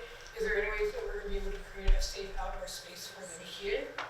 Because that is, keeping a kid 8 hours, whatever long in a building is really hard for kids to regulate, especially, the younger levels. So that's my question about using this space as a space, because there is no place for the kids to even take a lap around type thing. There's no safe place to lap around in this building. Yeah, I really appreciate the question because I really value that kind of thinking and that perspective. I want to be transparent, we don't have it all figured out. This is just the initial draft and we already have a running list of like, okay, we love the idea, but we still need to kind of tackle this. Something similar is how do we do unified arts? So how do we do PE, art? There's a lot of different things that we're gonna need to still sort out and we're just not there yet. And a big part of that is we don't even know yet if this is possible. So once we have a clearer understanding of if this is going to be a reality for us, then it's this whole team right here, it's really gonna be hands on deck to go through that kind of parking lot that we already have created on. These are potential barriers and we need to solve them.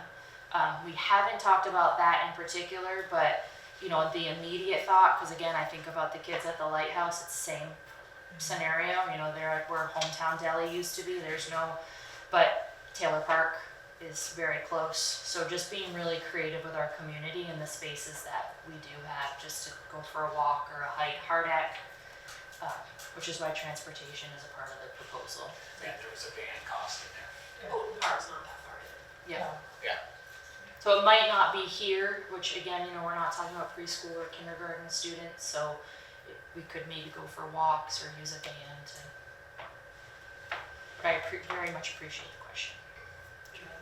As another kind of tickler thing for the logistics, so we're looking for space near town and city for transitioning back to classroom. If someone from Fairfield is there a plan, like, that's a bit longer of a ride.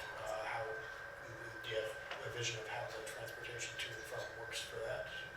Yeah, that would just be an individual conversation for that student or that group of students, which is why we put a van in, and going up the hill isn't that far. It really is. 10 minutes. It's not 10 minutes. I just want to say, I know I see some of you like needing to run, so if you need to run, run. We didn't want to. I mean, Jacoby, I really would like you to stay, so I can go home. If you want, we can definitely invite you to this stellar group of people. Internship. No, I want to be paid. I love this, but. Hey, I like what's happening here.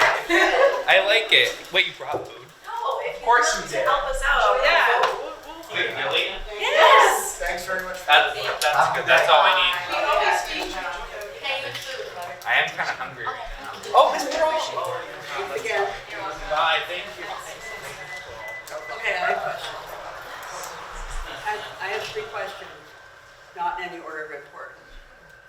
saved them all for the end. No, I wrote down as you went along. Optimistic. And some of it's gonna show by ignorance. What's a BCBA? So, yeah, sorry. I was trying to be really intentional with my jargon and my acronyms and I failed. So No, you that's didn't fail. a board We got most of them. that's a board certified behavior analyst. So they have a really high level of training around behavior programming. Okay, and my other question is around NCSF. So, I'm not quite sure how to ask it. So we have a relationship with NCSS. Clearly you call crisis, that's NCSS, right? But don't we also have a relationship with NCSS for providing interventions when they're needed? Yes. Okay, so do we have a situation where they're in the same boat as a lot of other people and aren't able to hire the skilled people that they need? And is there a trickle-down effect that's affecting us and potentially helping cause this need? Or could you see them as two separate things? First of all, definitely not an ignorant question by any means. And they also are, so whether we're contracting with SOAR, which is the alternative school through NCSS, or we're trying to contract with a CAT worker, which is a BI from NCSS, the wait lists are in both ways astronomical. So I don't know if that's your question, but we're not able to receive the support and services through one program quicker than another program. The barriers are in place across the board. I mean, I guess to say it simply, are we in the boat that we couldn't fix this ourselves, so we couldn't get help to fix it, so we have to fix it ourselves kind of thing? Yes. Yes. Yes. Yeah, oh, okay. Thank you for saying. They have called us to ask how to help support families this year and solve problems. Like, I was shocked when they were like, hey, can you give us some suggestions? Well, and that's kind of a word on the street, just so you know. That we solve problems. Don't- We try to keep that a secret. The other question is around the part-time school. Okay, so you have really strict criteria to be eligible for the program. There's very few ways to not be eligible. I mean, you got this, and this, and this, and you have to meet that criteria. How does an individual student, see, it's not gonna make sense, meet that criteria on a certain day, so they've had the 50 and they've had the everything that you work through, plus they've had all the interventions that are available at the school that have not been successful. So the kid, the student, individual student rises to the special program. How can that student be a part-time student, part-time in that program, and then just kind of like slide into English class and be like no issues? I mean, I don't get it. Yeah, so part-time can mean something very different depending on the student. So I'll give you a couple of examples. So we have some of our 5-8 schools that have either had or will have their in-house kind of alternative programming options that might be a couple hours a day or a half day. So there could be a situation where a student is accessing that for half of the day and then accessing this program for the other half of the day. We have some students that are just not really struggle with attendance, and we might be able to get them to re-engage with their education for a couple hours to start, to build that stamina and build that momentum. So they wouldn't be able to start full day, but that's better than their current plan when they're just at home. And believe it or not, we actually do have students where the data is, and the people working with these students will tell you that, the classroom is not a problem. It's all the unstructured social times. That is where all of the main kind of challenges are happening. So that would have to be an individualized team conversation around how could we potentially do a hybrid model here, and vice versa. We have some kids that are great at lunch and recess, and anytime they're in the classroom, it does not go well. So that would be a conversation of, okay, do they access their academics in a smaller, more therapeutic setting, but we're still bringing them over for that social time for lunch and recess and PE because they're successful during those times. So that's a hard question to answer as like a blanket statement because it is so individualized and it really comes down to knowing the student and where their areas of strength are and where their areas of need are, and then trying to kind of triage that and figure out how can we make this happen. But again, the reality, at least in the beginning, is we're probably going to have a significant number of students in the program full time, and the goal is, you know, how quickly and safely can we start to slowly reintegrate them back into those schools. And that's where we might say they love math, we're going to start with, they love their math teacher, let's start with math class, and then maybe we'll add English, and then maybe we'll add lunch. So I've been around long enough to remember when this was what we always wanted to, we tried to avoid, and we went through great lengths to integrate special ed and special needs students into the regular ed classroom so that they didn't have a spotlight on their heads. And I mean, not to be disrespectful, but I remember when people used to call them the SPED students, you know, and all of that. And I can even go back to my classroom days when I was a student and remember which kids were those kids. I can identify in my grade school at Holy Angels, with the nuns, you know, I could identify a couple kids that would qualify for this program, like already in my head. So how do we, I mean, like the federal government isn't concerned. I know there's that whole least restricted environment statement that we have to follow, but, and I mentioned this to Bill yesterday too, you know, is this a fair and equal education or whatever that Brown versus the world decision was, you know? Help me. So, yeah, go. No, you go first. So I hear where you're coming from, and I think, you know, to use the word, I think you used the word equity or equitable. I think equity means giving each student what they need to be successful, and that means something very different and looks very different for each individual child.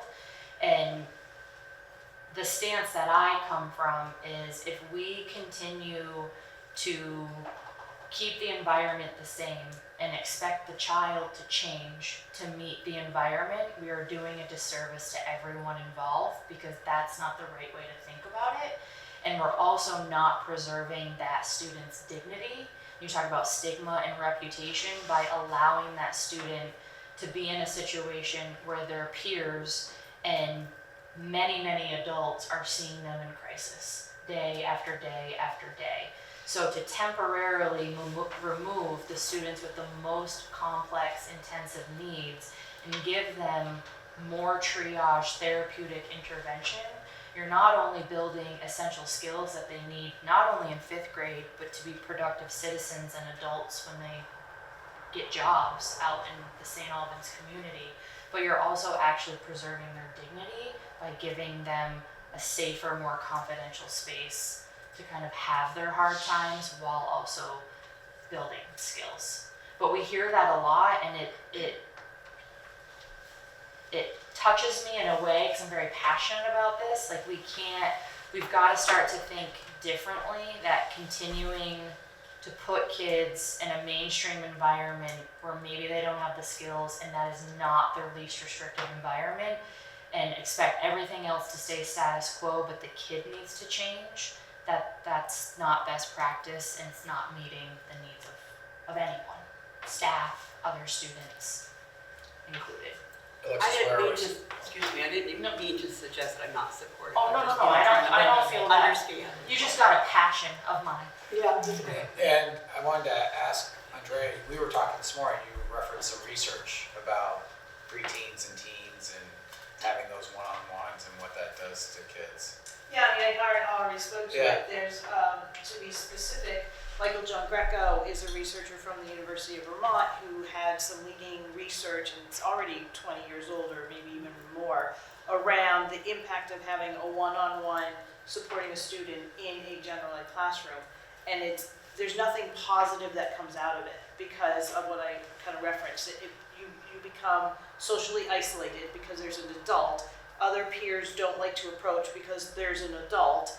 They talk to the adult instead of the student, and there's just a whole bunch of factors that go into that instead of increasing their independence to interact socially with a group of kids. So it can be argued that the least restrictive environment is an environment that has a smaller amount of kids that lets them be independent there, as opposed to in a larger environment where they need an adult. So while it might look like it's inclusion to have an adult with a kid in a general ed classroom, that isn't always the best environment to increase their independence and to increase who they are as a person and belonging in the community. So if we're talking about educating the whole child and we want them to be independent, thoughtful, self-advocating people, there is a case in which having them temporarily, I mean, we don't think this is forever, but having that space so that they can relax and they can build their confidence and they can gain the skills actually is doing them a better service. And that's where the 6 weeks comes in. The 6 weeks Alexis was referring to is that if you can sustain your newfound skill for 6 weeks, that's a pretty good indication that you've got the skill and you're ready to generalize it. If you're doing it less than that, you can't really know that the skill has been learned and it's ready to be applied to the next environment. So you've learned your skill in a very safe environment. After 6 weeks, the data shows you're ready to actually own that skill and generalize it. And that's when the small kind of back to your regular classroom, back to the regular school comes in, and they have a small chance to apply that generalized skill. Can you hold that skill? You might need to do that for a while to make sure that skill is staying with you.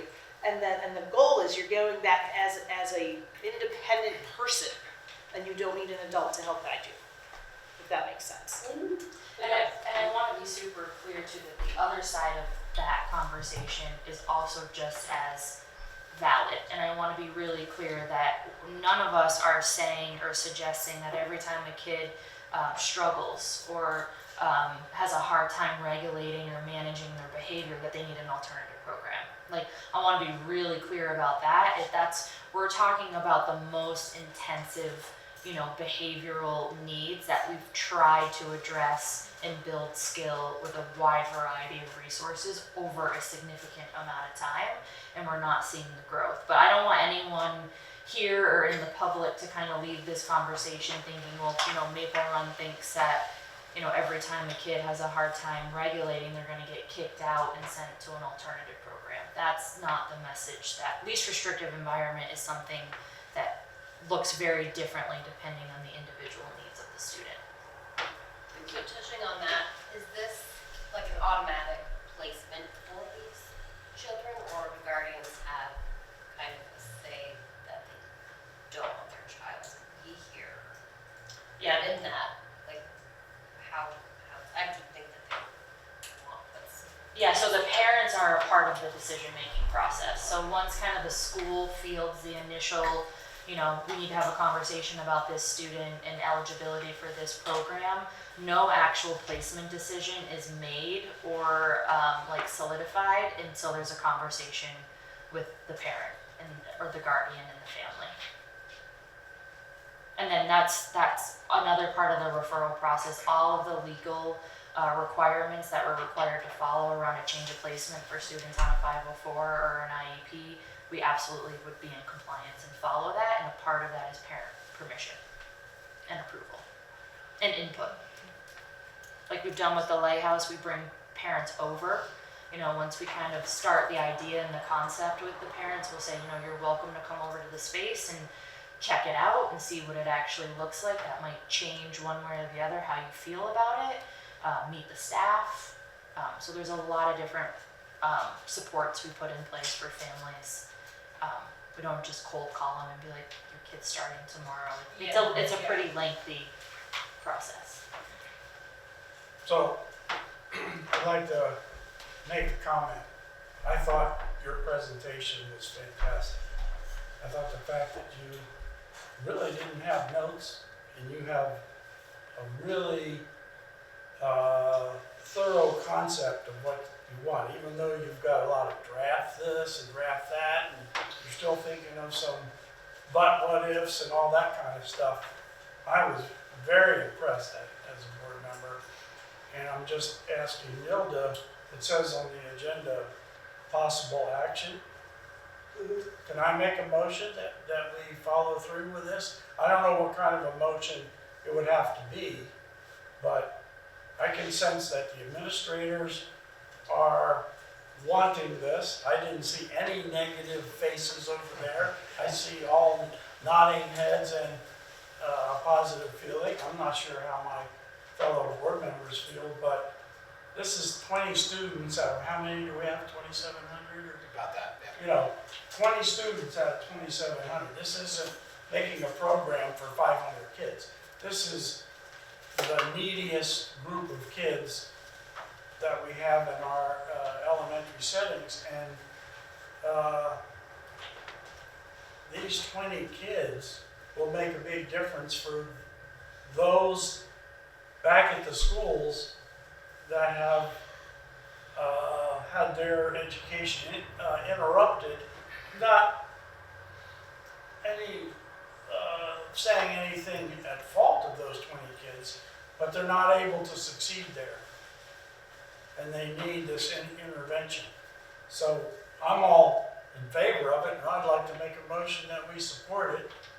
And I don't know what that motion would be, but support the investigation and the planning to set this plan in motion.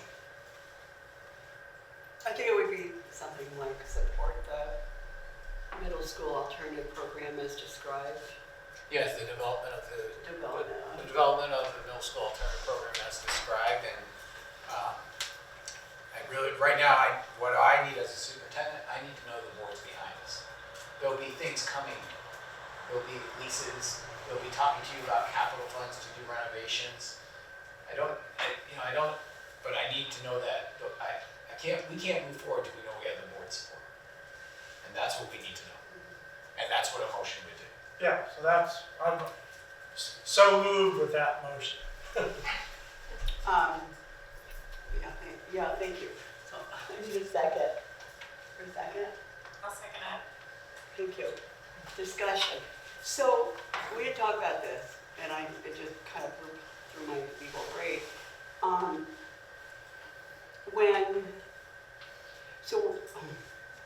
I'm not as stupid as I sound today, but so we're going to struggle a bit with our budget this year, our budget process, and presenting a budget to our community that they will feel is a responsible budget. And yet, we want to pick the same time frame to present this very complex, to some people, will be complex process. And I understand the money. I mean, I get it. If you do the math, simple math, yes, this could be almost a savings in some weird way. Certainly time savings for many. But how do we sell that? I mean, I think we need to keep that in mind, and that makes me a little nervous. The way that I look at it, Nilda, is that we have to serve these children anyway. And from what I saw on the budgetary data, was that serving these kids and other kids is costing so much. And this is really a reallocation of funding. It's not new funding. So I would agree with you. If we were starting a program and the financial outlook was we need $2 million to do this, in addition to what we already are doing, that would scare the heck even out of me, and I'm a bleeding heart liver. So, well, I think that's a good word, reallocation. I think we need to remember that. This is a reallocation of funding that better serves all the kids, all the staff, all the administrators, and in particular these 20 kids. Which could really And be even 40, 50. more. Right. Individuals. So how are we feeling about voting or more discussion? Charlie? I was just going to add, like, in terms of this and every other budget item that comes in front of us, one of the things that we should be thinking about, I think, is where we're getting bang for our buck. You know, I think most people are. I think part of the problem that we're running into as far as our budget goes is that the cost in taxes is leading some people to believe that they're just paying more taxes for the same product, which is what we're looking for is even if the budget, even if the money that we're allocating stays level, if more kids are getting a better education, then I think that becomes an easier pitch. And I think, if we move forward on this, then basically what we're saying is, the plan that we have here is a better use of our money than what we're doing, what we're currently doing. This year we're spending the same amount of money either way. It's just a matter of how far can we stretch the dollar, and where is it going to be most effectively spent. How does the board feel about voting? Any more concerns, conversation, questions? We've got the people here that can answer them, sort of. Are we set for this, is this like a definite location for that, or are we open? Just I don't know. So I can tell you that it's hard to find another location that meets our, I just can't see Amanda, but I'll just tell you. I think we're both. It's a really good question. We struggle with location. There is not a lot, it needs to be in the city. There are not many properties, and properties that are available are actually in worse condition than this and have less outside resources. I just wish it was, I wish we could come up with some totally different topic here, but a safer environment around I the understand, location. that's been the discussion. That's been part of the discussion. Very worrisome lately, Yeah. even parking, the students parking and having to walk around. Yeah, I understand. Maybe that's a whole other topic that's been talked a lot. So we will put in security measures, just Oh, like yes. all the other. We're actually already on that movement right now for this building, no matter what it's being used for. And again, I don't want to, I need to be quiet, I don't want to overstep, but we're also beyond security measures, we're also already being really intentional with Bill was saying around like some of the renovation that would have to happen around exits. Like there's a lot of doors here and there's a lot of ways in and out. So those are already at the top of, folks' minds when we think about this space. How do we reduce risk as much as possible? And there's an item later on the agenda that talks about our security system. That's the whole district, and this building's already included in on that. And I'm going to assume that in reducing risk, that includes the risk that a kid just decides to just bolt and run for the door and run out of the street. That's correct. That's exactly what I'm talking about. And also mindful of traffic between all the kids in the program. So when we go, 7, 8, and 5, 6 switch, being really mindful of traffic patterns. Sounds like we're ready to take a vote. So basically, I'm gonna morph the motion a little bit, just so we know that we're voting to support the development of a middle school alternative program as described. That's the motion that we're voting on. All in favor signify by saying aye. Aye. Opposed signify by saying no. Any abstentions? Motion carries unanimously. Congratulations.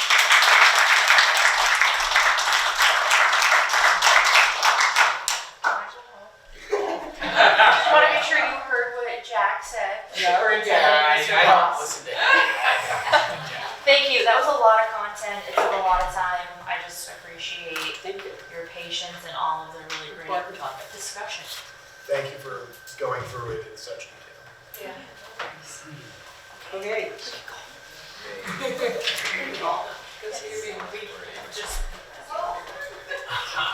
You need help out to the car. Some of these aren't done with this stuff. Yeah.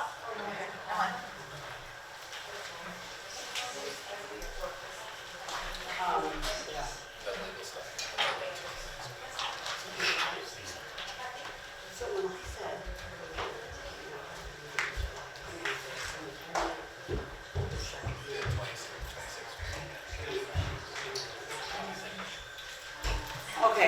trying to be aware of the time and try to use it efficiently. I'd like to switch the order of the agenda right now, and instead of hitting the old business topics, let's go right to new business, because we have some items we can kind of tick off the agenda, I think, relatively smoothly. And then we can take some time to go back to old business. So I'm going to go to the item 8B, access control purchase. So the administration recommends a motion to approve the purchase of access control as presented from the MEI electrical contractors and system integrators in the amount of $155,000 pending approval of the bid waiver. And my understanding is that Brianna and Bill are prepared to talk about this. Yes. Okay. So Derek Madden went out to, sent out an RFP with MEI electrical contractors and another company. And MEI came in as the lower bid, and they are able to actually do the work. This is to prepare the buildings with the infrastructure to have keyless entry into the buildings, and it's going to be one main system because all of the schools right now are operating under different systems, and this building right here doesn't even have a system. So we're adding additional hardware and wiring to certain doors for the security access. Bill, is there more you want to add? I was just going to add that last meeting you approved the door piece of this. This is now the electronics on the back side. It will help us with lockdown as well. Paula just left, but I would give the example, you know it, Mike, because you live in BFA. There's only two places, there's two mechanical places to do a lockdown. You have to do it with the key. It's either in the main office or the principal office at BFA. But now with this type of system, a lockdown can be done by the appropriate people that have access from basically anywhere they are with their phone, with their cell phone. And it makes it sometimes that can delay us if we need to lock down the building in a couple of minutes. And that's true in the other buildings as well. There's no electronic system. So that adds to it as well, along with the keyless. The keyless entry is more of a byproduct of this. It integrates all of our systems, security systems. So I made that motion to approve the purchase of access control as presented from MEI electrical contractors and system integrators in the amount of $155,000 pending approval of the bid waiver. Can I have a second? We should have done that before our discussion. Thank you. Okay, any further discussion about this? Any questions? Yeah? Since we just talked about renovating this building for the alternative program that we just voted forward, would that renovation plan change any of the scope of this? Probably not, because one of the things that Derek did is he had them in and said, we don't know if the same, this is what we knew this was on the table, but we also didn't know what we were doing with this building. And if he even stayed as a central office, we still need the same pieces. We have too many exit doors, and so working with labs, we've been talking about what do we need for safety and egress versus what do we not need for doors anymore. We have more doors than we need, is what my answer is. Okay. Ready to vote? All in favor signify by saying aye. Aye. Opposed signify by saying no. Any abstentions? Motion carries. Thank you. Next item, NCTC bus purchase. I'm going to make a motion to approve the purchase of the 2023 Chevrolet Trans-Tech CST to Tesco in the amount of $95,204. Can I have a second, please, for discussion? Thank you. Okay, Leanne, want to give us the background? Yes, Northwest Career Tech Center is requesting a bus purchase.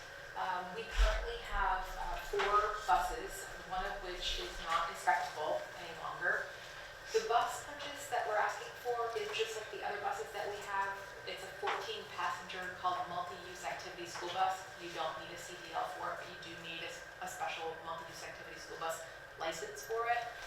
We have about 9 instructors or 9 staff members at NCTC that drive the bus, and majority of the programs that use the bus are our building trades program, which has 4 instructors, and then our outdoor technology program that is off campus most of the time. So we want to keep the fleet fresh and going. We have never purchased a new bus before, so the inventory of used buses is very low, and the cost difference, as you probably have seen in your packet, is, in my opinion, marginal when it comes to the mileage that you see there for a used bus, but also the warranty that will be included.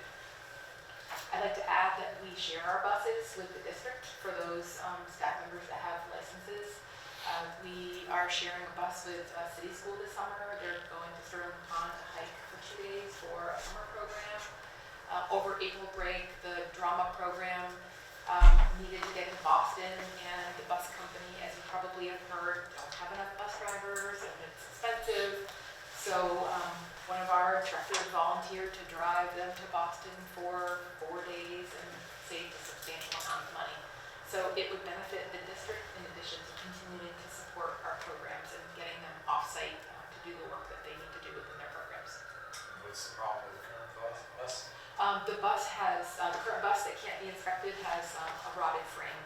So it's like it might either be a parked food truck somewhere, I don't know where, or maybe, in the demolition derby. I'm not sure what the qualifications are for that, but we're looking to get rid of it. Thank you. Any questions? Ready to vote? All in favor of the motion, signify by saying aye. Aye. Any noes? Any abstentions? Motion carries. Thank you. All right, next item, slide letters. Okay. I need a motion to extend the date of all current slide letters until June 30th, 2026, which is the contract expiration, the professional contract expiration date, with the exception of the ESSER slide letter. Please. I'll make that motion. Thank you. Is there a second? Second. Thank you. Discussion. Bill. So, we had multiple years, Mike, tell me if I don't get this right, but I think it was 3 or 4 years of 1 year contracts. 3, and each, so when we wrote side letters, we wrote them for each for that year to expire when the 1 year contract did. When we did this is more of a clerical error that we made when we did this past contract. We wrote them for 1 year because we've been doing it like that. But when I go back and look at all the previous contracts, and I want to thank Mike and Katie because they brought this to my attention. We had always had side letters went to the end of the contract length. So this is fixing a clerical error that we had on all the side letters. Ready to vote? All in favor signify by saying aye. I just have a question. Oh, you got a question? Yeah, I just Sorry. have a question.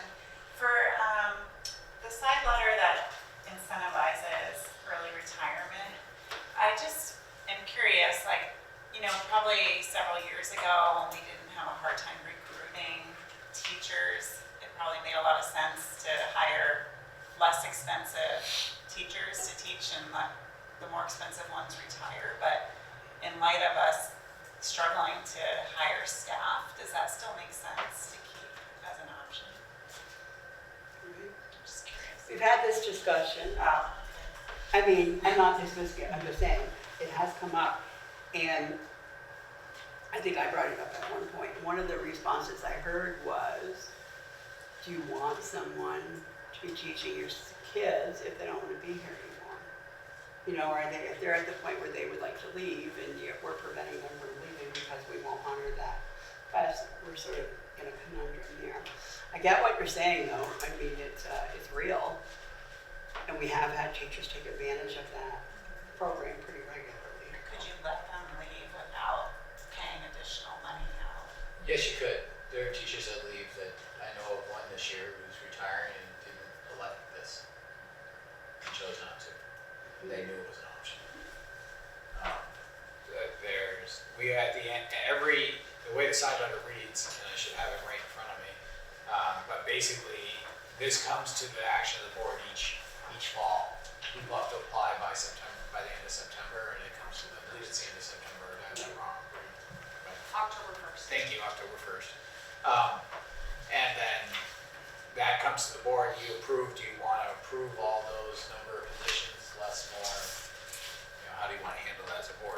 side letter lets you to look at it each year. It's just keeping the options on the table. Guess I'd rather have them get that money while they're teaching. Maybe that would make them want to stay longer. But Yeah. Anyone else share that concern?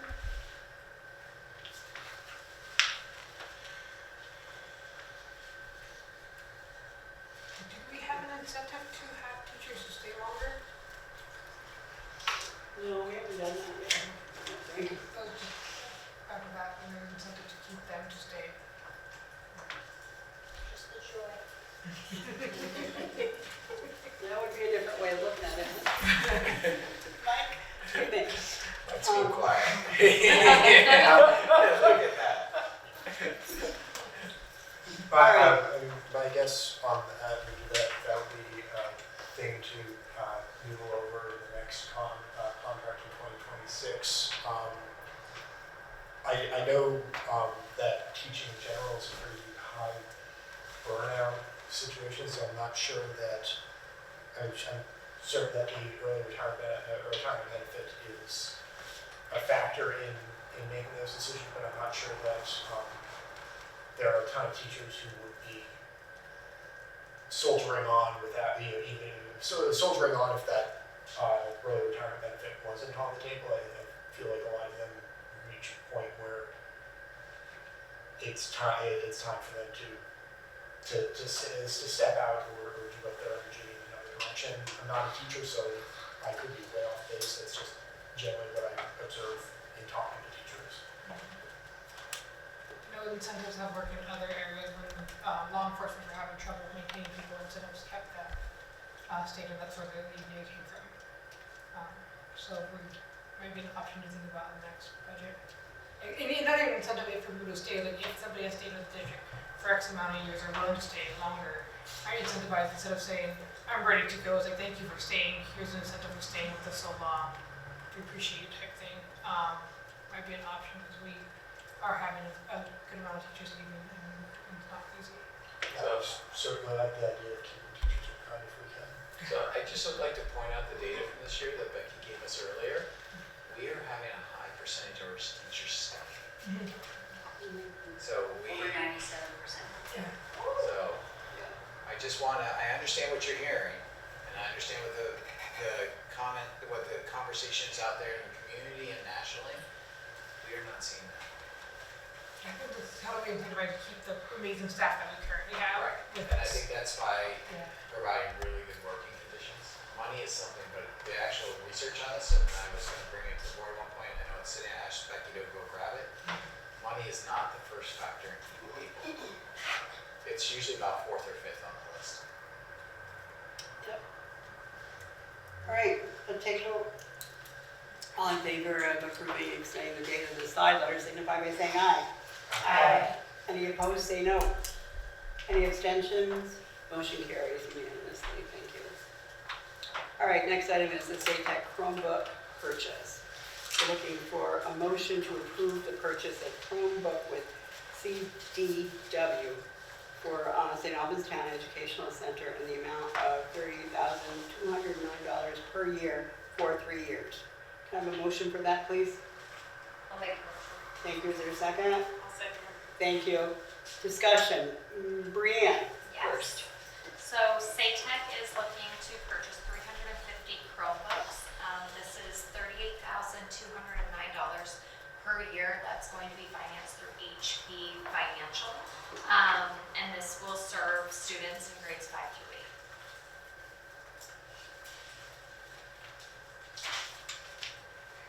8. Okay.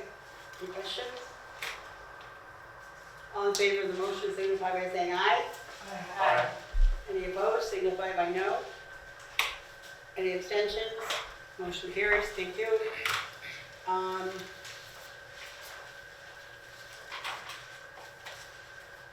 Okay, next item is related to the tech center partnering with the city for house renovations. We have an attachment for that, and Leanne's here to give us an update. So I would say there is an attachment. We pulled that out. That's not in there. Leanne can talk to you about it. Oh, okay. I heard about it, so I didn't. So, you might know that our building trades program does a lot of off-site work. So typically building trades 1 stays on-site and learns the skills and the hand tools. And then the building trades 2 goes out into the community and tries to find jobs. Ideally, building a new house is right up their alley because then they can teach foundation to roof to the kids. And the kids just love it. So last year, the state of Vermont appropriated $15 million to create a new program called the CTE Construction and Rehabilitation Experiential Learning Program. And there's been a couple of CTE centers that have already taken advantage of this. So this is a no interest loan, and we are wanting to work with the city to collaborate on this. We have a house in mind already that is on, I never can get the street straight. Lower Weldon. That, and you can help me out with this It's too, across Bill. the fire department. Thank you. So the city of St. Albans will hold the note, which is part of the memorandum of understanding that we're working out. The primary purpose is for student learning. Secondary purpose is to support the blighted houses in the area and create a sense of community within the schools and our partners. Is that the house right on the corner? Yep. Is it the one with the asbestos siding? Yes. Probably. I walk my dog all the time, so I know exactly what you're talking about. So they'll learn mitigation and all that. Yeah. Okay. So, we need a motion to approve the renovation by NCTC. Didn't get that motion yet, did I? No, I don't think we. No, we don't need a We motion. don't need motion. We wanted to inform you about that. Just got informed. We'll be doing that MOU with the city, but that's something that we've done in the past. I asked past practice for many years when we've done housing projects with the city and done this type of thing. Even something like this, NCT. You join contracts all the time with different outside organizations to partner. Yep, absolutely. You might have seen the house on Diamond Street that building trades renovated 6 years ago. I don't know if you remember that. So At some point, hopefully this fall, we'll have a grant. We would invite you all to a grant groundbreaking over there. Okay. Next item is, I need a motion to approve the unpaid leave of Danielle Bartier as requested. I'll make that motion. Thank you, is there a second? I'll second. Thank you. Any discussion? Pretty straightforward request. All in favor of the motion signify by saying aye. Aye. Opposed, no. Any abstention? Motion carries. Thank you very much. We got through that fairly quickly. I'm going to take my chair license and do the warrants too. We can't just get those out of the way. So I'm looking for a motion to approve the warrants, acknowledging that passage of this motion will act as authorization and signature of any individual board members participating remotely, and there aren't any, but can I have that motion? I'll make it. Thank you. Second? I'll second it. Thank you. Any discussion needed? All in favor signify by saying aye. Aye. Any noes? Any abstentions? Motion carries. Thank you very much. All right, now what? So we have superintendent report, board announcements, and we have the section that we totally skipped over, which is lengthy, just so you know. That's why I skipped over it, because we took a little longer with that presentation, but it was necessary, right? So we can, I don't want to diminish the importance of these items because they're important, but it's 20 after 8, and I know, we lose a lot of zip after 2 hours in a meeting, right? And I want this to be the zippiest meeting we can have. So how do you guys feel about moving these items to the next meeting? We know the legal matter can wait. It's an update, so it can wait. We've been talking about board goals. We've been talking about discussion at meetings, and we know we need to massage the mission and vision. So It's all stuff we know we need to do. Are you good with moving on to the end and doing the superintendent's report and then closing out? Or do you want to sit and go through the whole business? I'd rather stay till 10. I'm gonna need a second for that.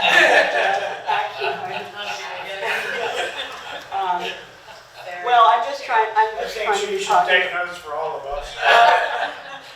It's a long day, we're working hard, so let's move the old business to next meeting, please. Erin, thank you.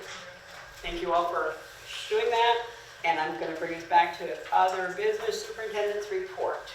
All right, I will take this quickly because we have been here for a while, but first thing I want to do is, we talked about this last time, there's lots of great things happening these 2 weeks. It is packed. One of the things I use that I'll tell you, but Aaron Russo was great about, and Aaron Smith, both Aarons. If you have the Maple Run app, which I'm trying to get to real quick, there's an app for Maple Run, which you go to your either Google Store or Apple Store. I prefer the Apple one. It's easy to go into the menu and see events and see all the events right here that are going on. They're all listed on there. They're also on our website. And having that, there's a lot of great things going on. If you can get to something, I know we talked about being present at graduations and you've all signed up, that's great. But I even think of Friday, and my colleague Leanne's posting a great recognition for students at the Tech Center. And she said to me, I think it was today or yesterday, are you going? I was like, of course I'm going to be there. I've been there every other year. So it's great things for you to see. So I just want to invite you to do whatever you can. I understand we're all in a busy time of year, but there's great things going on. I was going to list them, but I'm not because I'm trying to shorten up. And there is a handout in your packet of some of those things, not all. Quite a few things. But the Maple, Aaron Russo is doing a great job with the website, getting all these events on there. So she's really trying to make sure you can see them all. Right. And that on the app or on the website is expanded from what's listed in your packet that we were going to talk about tonight. The second thing that we want to have on the 26th, that you will see press releases before that. Usually we like to bring student data to you before we bring it to the public. But we're all really excited about the increased learning in social emotional learning and behavior decreases that we've seen this year. And so I just want to tell you that we were in this room yesterday with the leadership team, and the amount of excitement that was in here because of just some great grade levels across schools, and the district movement on data is tremendous. And our teachers have been working really hard to impact students. And so there's, John came and said, hey, we got to say something about this to me today. I was like, yeah, we should preview it. John will bring that to you on the 26th. But we're seeing some double-digit improvement I've never seen in my career, type of level of learning improvement for kids. So it's going to be a party. So it's going to be a party. It's going to be a celebration. Really good things. You at 8 o'clock got an email from me that I sent you. This AOE has recognized our community engagement and is using it as a spotlight of how districts should be doing community engagement. And this is the write-up. I'm not going to go through the whole thing just because of where we are at this hour. But it was really nice to get this phone call about a month ago or 6 weeks ago saying, hey Bill, would you mind if we use Maple Run? What you do online, what you're doing and showing, what you're doing with the community is an example for the whole state. So it's really nice to get that piece of recognition. And the last thing I want to tell you about is a mistake that I made in looking at school days. We had a day this year where we had to shut down Fairfield Center School because we had a lack of staff. When I went to announce what the last day of school was, I did it for the whole district. And that there should have been an extra day for Fairfield School. Knowing that this late in the game is not one where I'm going to go back and ask the students to come back an extra day when we announce back in April. What I am going to do is go talk to the staff about, I know this for 99.9% of the educators, they work more hours than they're contracted. They work hard. I'm going to ask them to just tell me where they put this extra 7.5 hours worth of work in one day. And so I'm going to talk to them about that tomorrow. I wanted to talk to you as a board first. I talked to Milda and Charlie about it. it's a mistake that I own. It's one I should have stayed on top of, that there was one extra day for Fairfield. But I hope you'll beg my forgiveness and mistakes, and we all make them. And I was saying to a colleague today, the reason I stopped being a structural engineer and I work in this business is because it's humans, and that's what makes it fun. And mistakes happen, and we learn from them and make corrections for later on. So that's one that I need to let you know about. Can I add to that? Yeah. We are gonna ask the teachers to document what they did in that time. Even though some of it may already have been done, to sign it as an, that way we have a record in case it comes back later to bite us. What happened to that one day? We can account for it in our records. Go ahead. Anything else? That's it. That's all I have. Okay, any board announcements? Oh, excuse me, any questions for Bill? Thank you. Board announcement. I just had two things I wanted to comment on. The first, yesterday, I'm in the Rotary Club, and the high school has the Interact group, and there's about 80 kids who are involved. So there was a joint meeting with the adults and the kids. All these kids were here, and plus like 25 other of their peers. And they're just like a super impressive group, all the stuff that they do in the community. And it was really interesting because at the end we went around the room and said what were our biggest concerns when we were teenagers.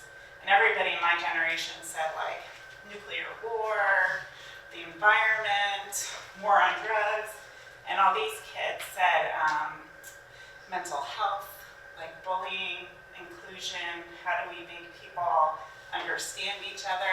It was all focused on like compassion and like looking within, and that just really struck me because I think these are our next leaders, and I don't think you can be a good leader if you're not content like with yourself and you're not understanding of other people and how they operate in the world.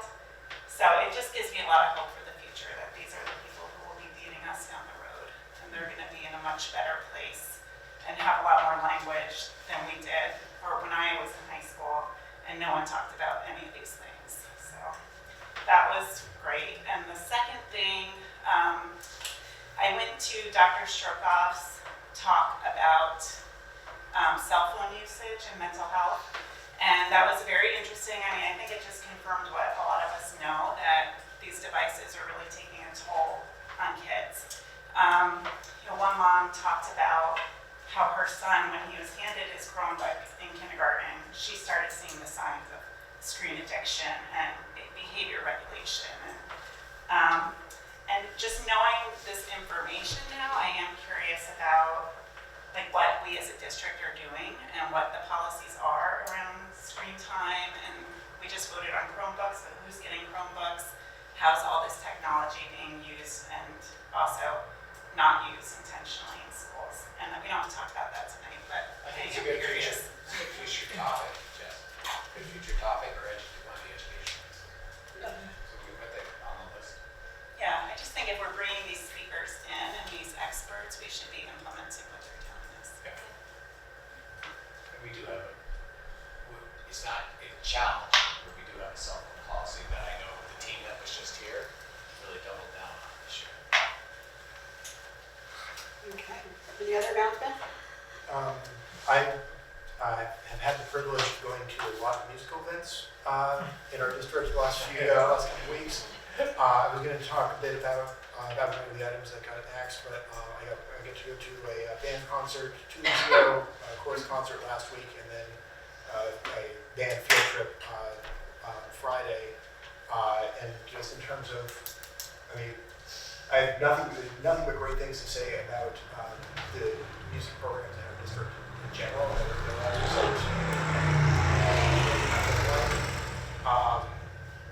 In terms of, they also meet several of our board goals. There's, obviously family and community engagement through the presentation of the concerts. Rusty Charpentier, Zach Kelly, and Caitlin Maher do a really good job in between each number of explaining what skills they're teaching the kids with the pieces that we're forming and where the expectations are and how far they've come, which I think ticks on the rigorous academics and expectations. And then for the Trails and Thrills field trip, it was the entire district, basically with no practice time ahead, or very little practice time ahead of time, going down and performing with a number of other school districts down in New York, and which I believe takes on the community education and inclusion aspect of our goals. So I think just in general, if you get an opportunity to check out the arts of music in our district, absolutely do so, because we are doing some really good stuff in those. Thank you.